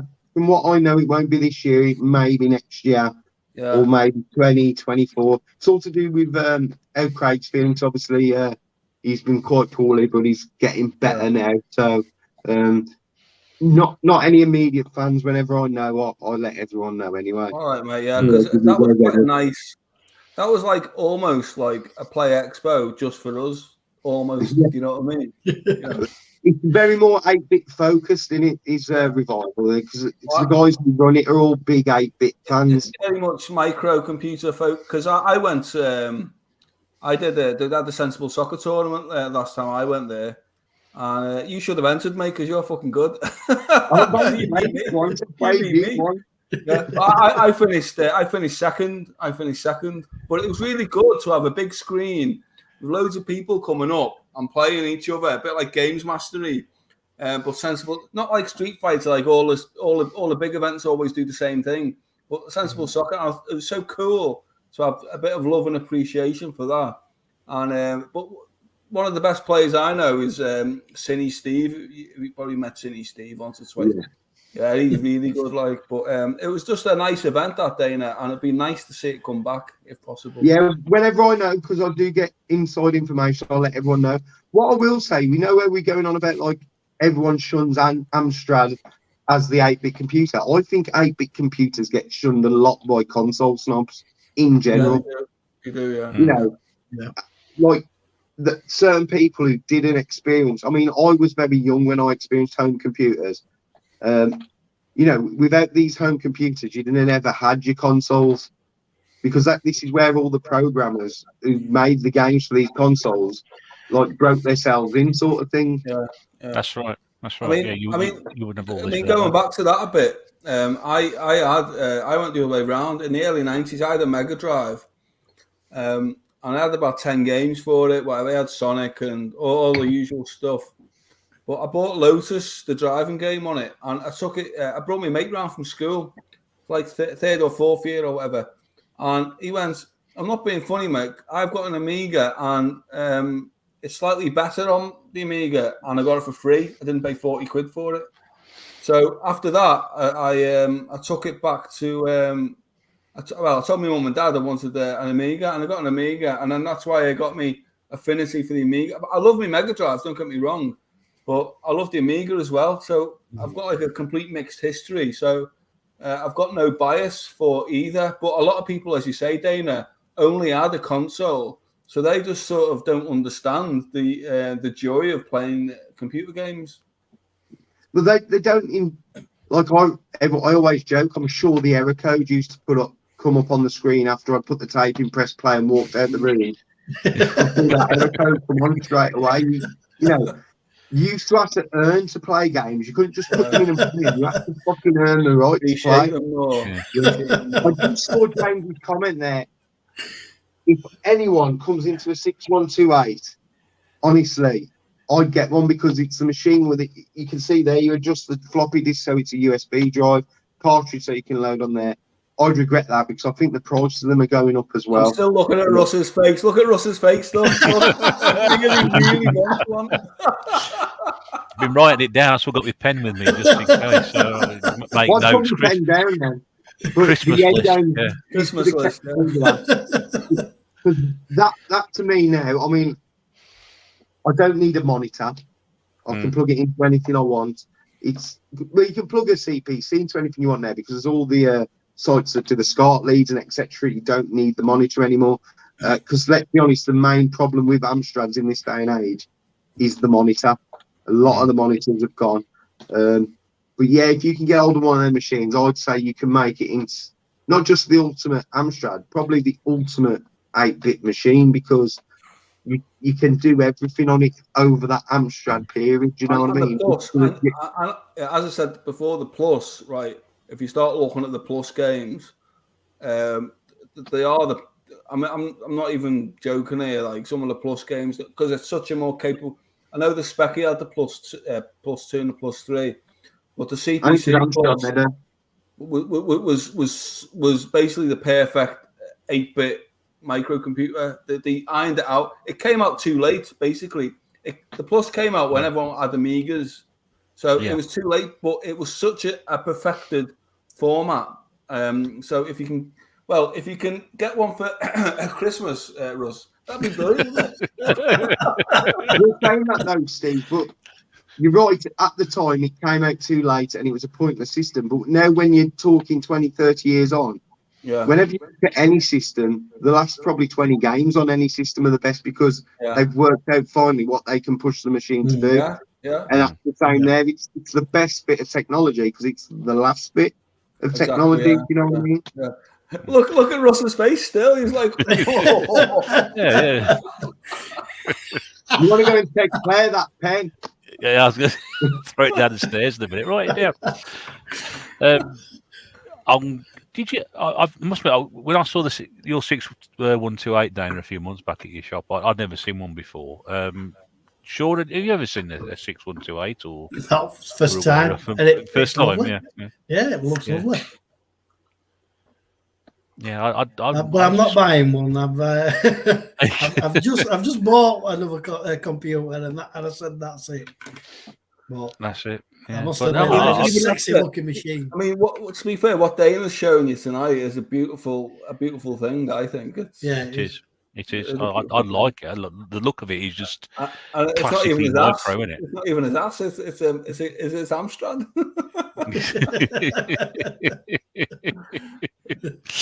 LKG's in the chat. Both are beautiful things, Dana. Yeah. Good to see you, Jay, and Stu's Retro Reviews here as well. Hope you're okay, Paul. Good to see you in. So we've done 464, 6128. What about the GX 4000? I've got one. You got one? Anybody owned one, experiences, etc.? Apparently, the power supply unit, if you don't change it, can absolutely destroy them, can't it? Yeah, it cooks itself basically. If anyone who's watching, if you find a GX 4000 out in the wild, one, it's probably not working. Two, if it is working, don't plug the original power supply into it because it'll fuck it. So I've got one. I like it. The design of it's pretty cool. It's like reminds me of a spaceship how it's designed, sort of thing. It's light, really light. Again, it came out too late in the life cycle. I can play all the games on the 6128 Plus, but I'd like to get my GX. In fact, now I know someone who repairs them. That could be one of the things I'll bring in to fix. To be fair, But I've had it for ages and it doesn't work. Did you see, Dana? Did you see about 5-6 years ago, something like that? Someone found, because there was one seller on eBay, and someone found a whole crate of new old stock, and in the end, he was flogging them for about 40 quid a pop, brand new unboxed. And they've all gone now, obviously, but that's a bargain now, isn't it? I think, surely. Yeah. I mean, if you pick one up, I'd say they're like Game Gears. 9 out of 10 aren't working. 9 out of 10 of them aren't working. I've got a few of the cartridges in the shop, actually. Trying to think what I've got. You haven't got Chase HQ2, have you? No. only 2 copies known to exist of that, by the way. Only 2 copies ever known. Really? No, Mr. Bads was after it. Mr. Bads is a massive GX4000 collector. Yeah. But I've got a copy of Switchblade and I've got a copy of Barbarian, and they're the weirdest. The cartridges look brilliant. Cases are massive. They're like the cartridges that big. Yeah, they're a bit like a Mega Drive. They're a bit like a Mega Drive case, but the cartridge is on the spine as you open it, isn't it? Yeah, it's weird. It's like a pop-up book in it. Weird things. They're quite nice cases. They're better than the shit that Nintendo cardboard boxes put out for years. You know, they could have shrunk them down though. Imagine if they'd have done them a nice size, they'd be look really nice and collectible. Yeah, I think they copied. I think they've seen what Mega Drive boxes look like. I think that's where they probably got it from, I'm guessing. But yeah, like the clips on them can be a right bastard as well. So what you got to be careful is when you open them, the game doesn't just fucking.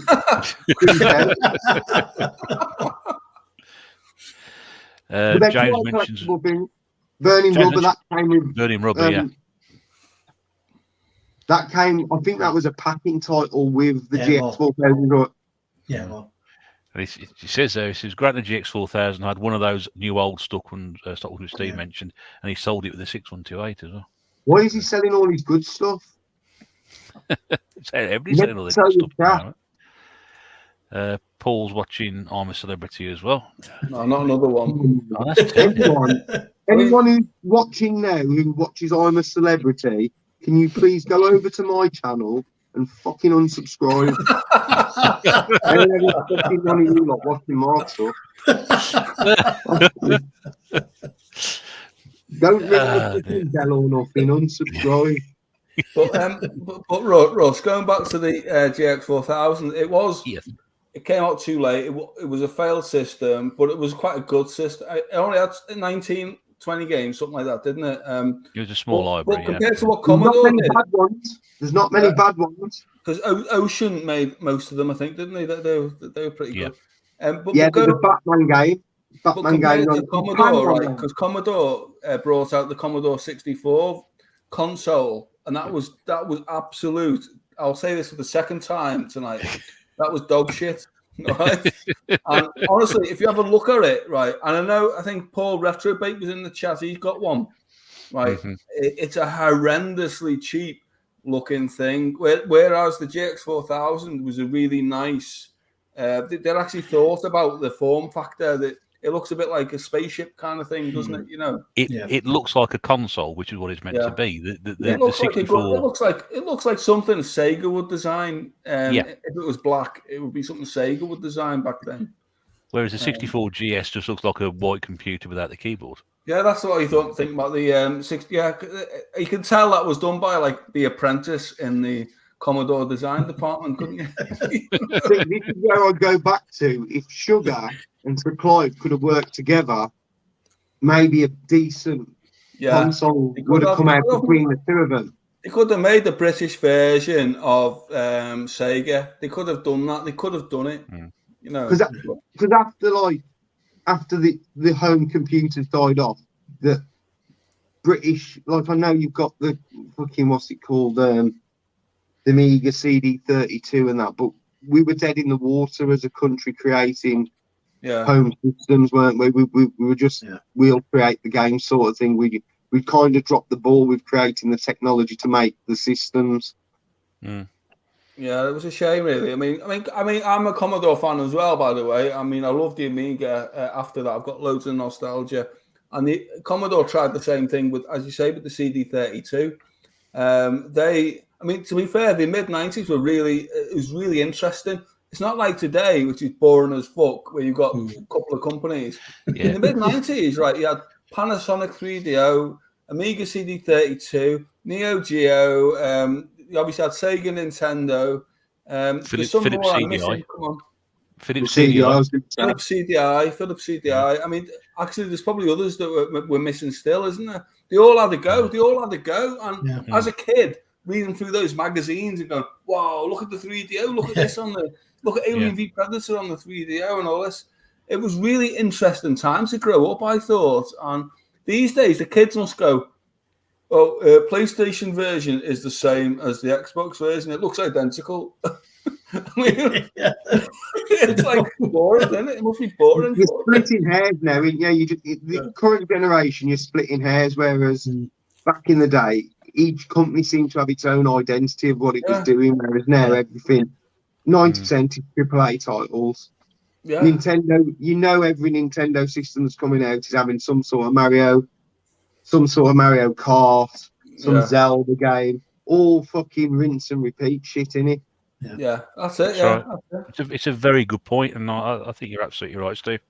It's back then it was just so many different things coming out every 12 months. Somebody have a new and most of them failed. Most of them failed, but at the time it was exciting to read about, or used to watch Bad Influence. When I wasn't staring at Violet Berlin's nipples, I was looking at the graphics.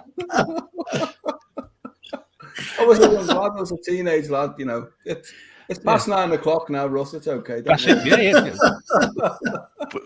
We've been at it since word go, so it's all right. Don't apologise for it there.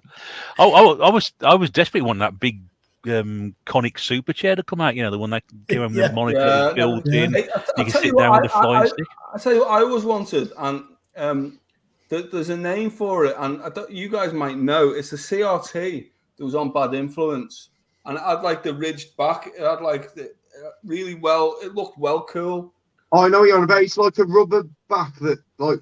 And like that, yeah. I know what you mean. Well apparently, you can buy them, but I can't remember the name of them. But I seen a poster. I reckon it was probably a Philips. Philips were pretty adventurous with their TVs.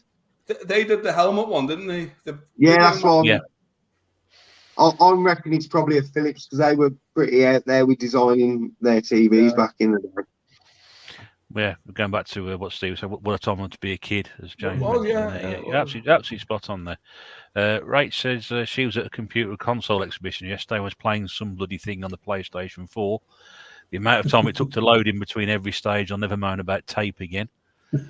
I'll tell you what, because I was testing some of the stuff I had coming yesterday. I was testing the PS2, and I thought, I'll put Super Monkey Ball in. That's a piece of piss game. But it was Super Monkey Ball Adventure. Fuck me, I was just sat there pressing X. Loading screen after loading screen. I was like, I only want to test the game. So, you go on about it, all they've done is bullshit us and hid the loading times with fucking fancy screens. That's all they've done. Yeah. The loading times are all still there. The funniest thing is, even some of these like retro games that are on the new consoles, right? Like the platformers, and some of them are pretty good. Like you put the disc in, and it'll say downloading 1.5 gigabytes of data. I said it's a fucking platform game. That looks where's the 1.5 gigabytes coming from? Yeah. And the thing, you have to reach the point when you're doing it. You've got to think, well, I haven't got enough space here. I've got to delete something to enable this to go onto it if you haven't got a big enough hard drive. I mean, and that was the whole, the fun of it back then was you put something in to load. And as you mentioned earlier, it's not, 10 minutes or so. It's usually about 4 to 5 minutes for something to come on, but it's anticipation. You get the loading screen. It's back then, your mentality as a child, 3 to 4 minutes felt like 10. It did. And because of everything that came after it, like even with a Mega Drive, they hid loading screens with like little bits of video, like in Another World and stuff like that. It's hiding loading time. But because you instantly put it in and you switch up and you see that Sega, That Sega is the loading time. But in your head, it's not. It's instant. Do you know what I mean? Yeah. I even remember about early OOs. I used to think. Hello. Is that like the noughties? The noughties, that's it. It's full over in the 70s. But going back then, where it wasn't fashionable to actually experience them again, I used to think, back the Amstrad used to take about half an hour. But you're right, it only took about 5 minutes max. You know, that's right. Yeah. And the thing is now with these modern games, they need time to install when you put them in, and some can take hours depending on how much they're loading. Playing Warzone, if there's an update, I'll tell my brother, I'll be on in an hour. Fucking not a chance. Not a chance if I haven't loaded the latest update. I'll message my brother, I'll be on tomorrow. Fuck it. It's like waiting at the checkout for chocolate. There we go. And I think that never more 15 words truer spoken. What a stream, good crack, not giving a shit, superb, love it, the Retro 4. Oh, here we go. We'll be having copyright strikes against us and everything. Well, we're burning T-shirts. We're not careful before now, anyway. But I've got a bear one. Why is that one hasn't got up yet? We've got a Game Zone burger on as well. Bernie's keep warm in Scotland for it. Oh, I'd Bernie's. He's watching the snooker tonight. It's bad enough watching Armour Celebrities. People watching snooker. Obviously, the paint drying channel is obviously not working tonight. So, well, if Ronnie O'Sullivan's playing in the final or whatever it is, there's no point watching anyway, because if he needs the money, he's going to win, innit? That's all it boils down to. It all depends how much money he needs. Rachel, I tried to load ETS 7 hours and it never loaded properly. What is ETS? What's ETS? Yeah, what's ETS? I've got no idea what it is. Some sort of modern game. Is that on the Atari or is that just ET? Yeah, ET shite. ET simulator. That's it. ET simulator. Oh dear me. Oh, there we go. Euro Truck Simulator.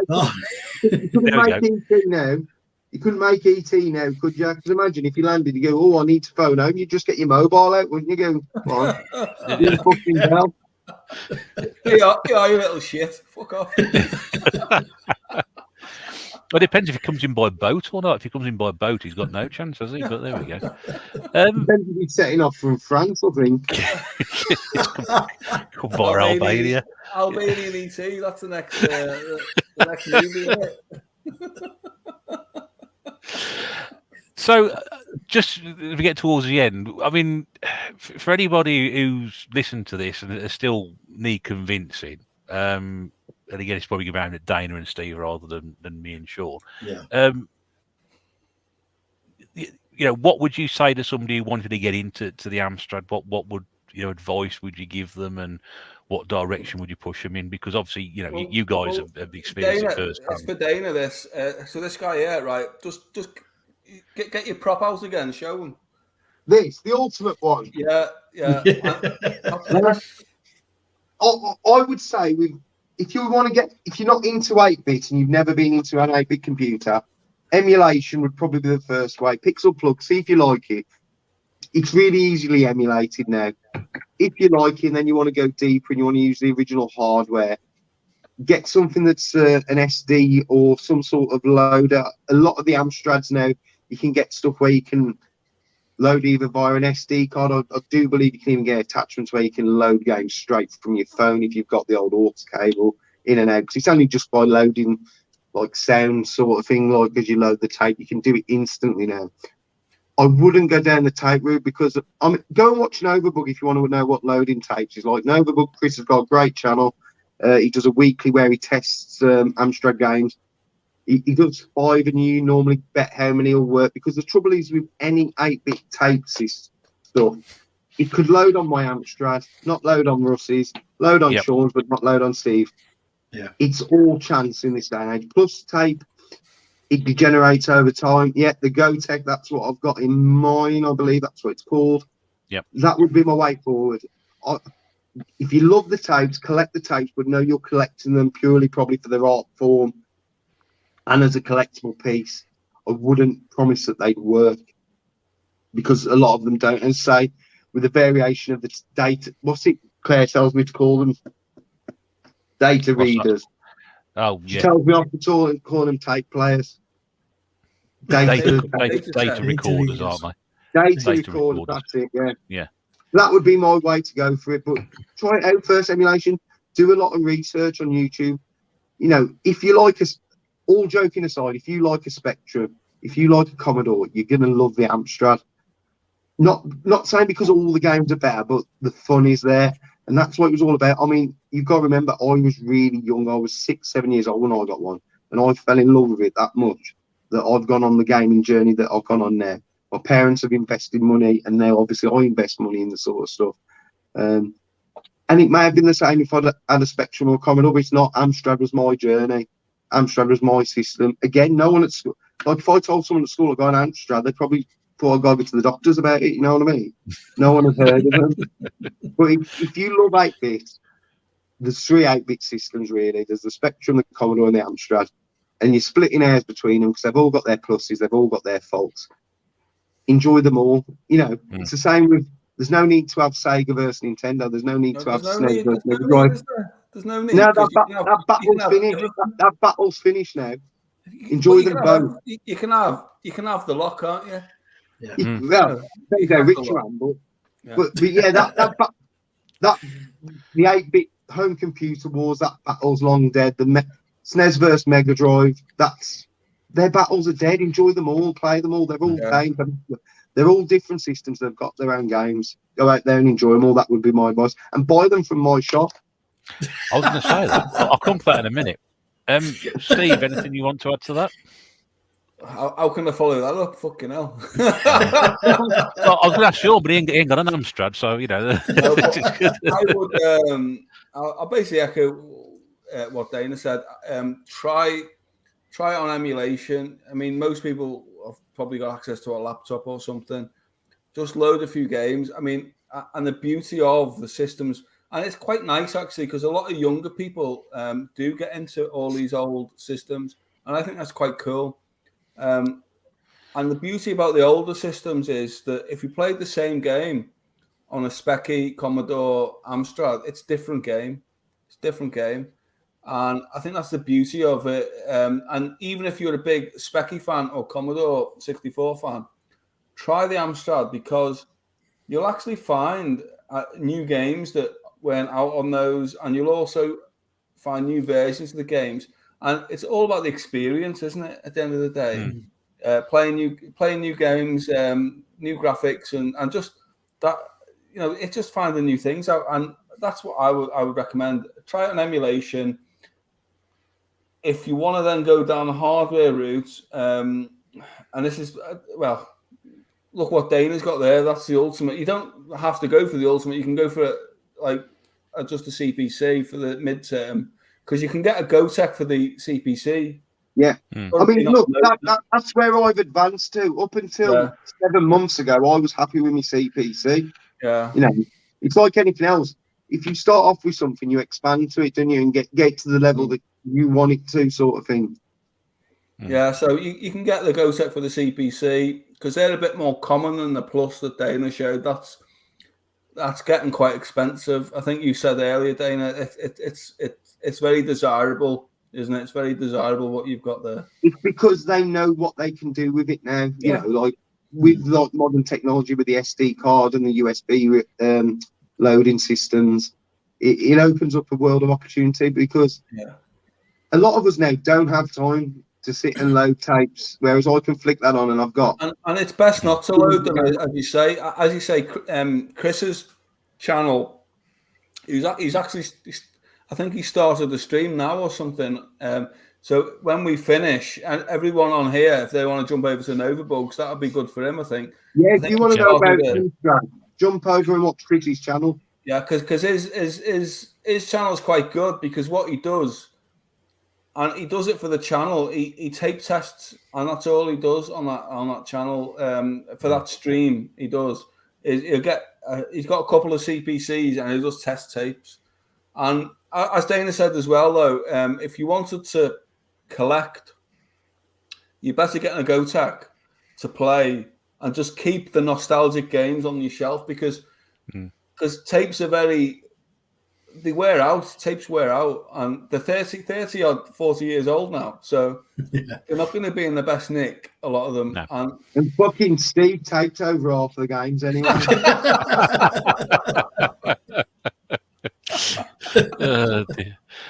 Paul said he'll always be a Spectrum fan, but will always like the C64 and Amstrad, respect to all the 8-bits. Jangir says no, it's still Spectrums for him. Well, we've tried to try and convert people. You know what? At the end of the day, we're all British people here. We've got to remember the C64, the Amstrad, the Spectrum, they're all British made. That we should be proud of them. That was our contribution to start off gaming for probably 99.9% of the people in this country. Absolutely. In that generation. Without them, we wouldn't be where we are now, if that makes sense. We owe an awful lot to it. And I've said before, people a lot to go back and try these things. And if you don't like them, you don't like them. But this is where it all started. If you want, want to experience gaming history, this is what you've got to try and just have a look at. Because the Commodore was a funny one. It was an American company, well, Commodore UK. From the late 80s onwards, basically carried the whole global Commodore. Yeah, because 8-bit computers were massive failures in America, weren't they, basically? Yeah. They couldn't get the fucking edge around and too many buttons. Right, said I asked someone in the group if they played 8-bit games. They said they did, and when I asked them what system, they said Steam. What group's this, right? Leave now. I gave up on that line of conversation, which is probably the best way to do it. Sean, so what have you made of tonight? And have you learnt anything? And are you now going to go away? And I have. Yeah, no, I've fucking load that Amstrad up. Hey, fucking load that Amstrad up. I'm gonna do, mate. I'm gonna do. Yeah, I mean, I'd say to people, if you want to dip your toes into 8-bit, then do it, because, it's all well and good. PS5s, Xbox Series X's and having all these flash graphics don't make it a good game necessarily. Sometimes less is more. And, there's some great games on these systems, platformers, the basic, but there's still a lot of fun. So give it a go. Yeah, I would wholeheartedly agree with that. Rachel, I did leave. I got the impression she was the oldest by 30 years. So that was that group there. Right. So, as you mentioned, Dana, obviously, if people are able to or want to pursue 8-bit stuff, you've got a little bit in your shop at the moment, haven't you?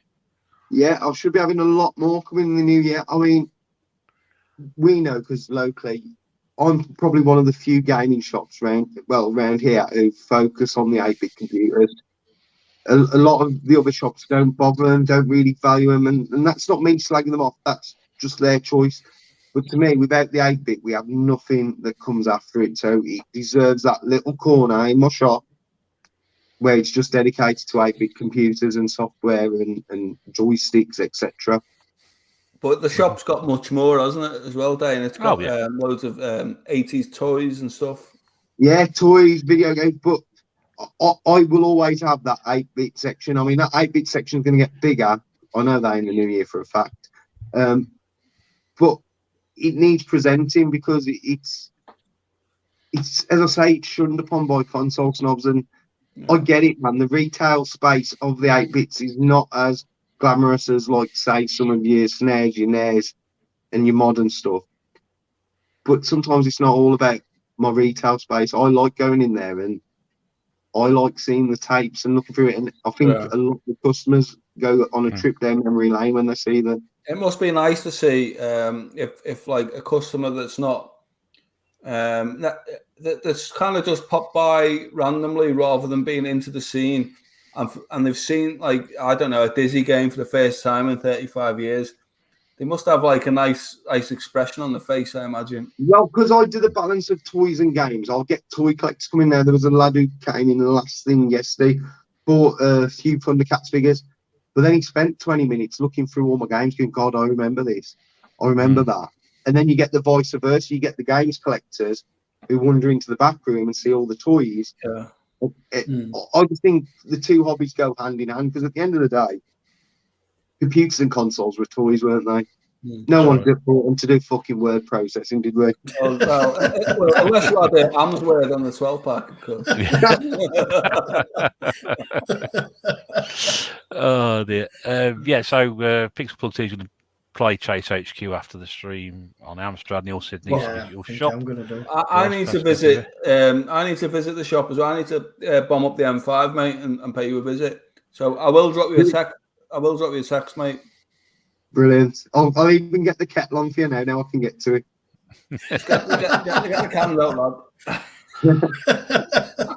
Thanks to Jangir, said it was another good stream, and I think that's where we'll leave it at the 2 hour mark. That's sort of flown by. Gentlemen, thank you very much indeed for giving up your time to come on this evening, to Dana and Steve especially for their Amstrad memories. It's been a pleasure to have you on, guys, and I hope that like myself, a few people have learned a few things tonight and will either, if they've never seen an Amstrad, or try one, or at least listen to what you said and hopefully go and play one. And for certainly people like myself who perhaps ignored it back in the day and now an appreciation for it, we can go and take an awful lot from this. But thank you very much, guys, for coming on. It's been an absolute pleasure. No worries, brilliant. Thank you. No problem. Yeah, and especially as well, Dana, because I know you've not been very well. So again, I appreciate. I'm sorry again for Rach for not being able to make it on as well. Hopefully, we'll try and work something out for another time. But yeah, it would have been great to be on, because Amstrad is really her thing. So that's a real pity. Sean, thanks very much again, mate. As always, I know it's all these streams where you and I have turned up and we've sat here and listened to a lot of stuff that's been said, but that's all part of the fun. It's been a good laugh. It's been a really good laugh. Yeah, so I'll drop you all backstage, guys. I'll have a chat in a few moments, but you'll give everybody a wave as you go. That'll be fantastic. There they go. 2 and 3. There we go. Lovely. Right, so there we go. We're all done in a couple of hours. Hope you've enjoyed that.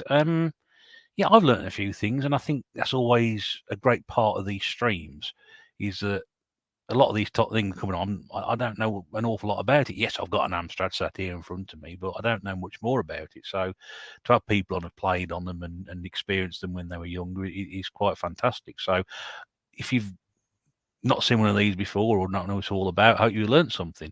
And for those people who've been in the chat and typing things and asking questions and making comments, who have experiences, thank you very much indeed, because you, as always, you are technically the 5th panel member or the extra panel member we don't have on. So thanks for your contributions. Now, where are we? We've got 3 more of these before the end of the year. Can you believe that? 3 more, because we do it every 2 weeks. We're getting that close. We're about 8 weeks from the end of the year now. So next stream is in 2 weeks' time, 8 o'clock on this channel, and we're doing import games. So if you're interested in all that, again, something I know very little about, so I'm going to be learning an awful lot that night. Do join us in 2 weeks. In a month's time, we've got a stream which we haven't got anything planned for at the moment. So if you've got an interesting idea that you want to come on and talk about with a few panel members or perhaps people you know, let me know. Drop us a line. I'll be interested to hear about that. That's the 4th of December. That's the day I'm looking at. Some of you may be going to the Birmingham Gaming Market, so it might not be a good day for some of you. But more importantly, if you've got an idea, you want to come on and do this, give it a go. Let me know. That'll be fantastic. And then the 18th of December, the last one of the year, which is going to be the sort of the Christmas special, we're going to do a 2-hour show as normal, but we're going to sort of split it between hopefully having all the tNb guys back in for one night at the last stream of the year, because it's been a strange year for quite a few of us and not everybody's been able to give up the time they would like to do, but that's what we're going to do 18th of December. In the meantime, I hope you enjoy your week and have a good one, and we'll catch you again in a couple of weeks' time. Thanks once again to Steve, to Sean and to Dana, and sorry Rach couldn't make it, but we'll try again, Rach, don't worry about that. Until the next time, this is Retro Bear saying thanks for watching, and we'll see you again soon, but until then, take care.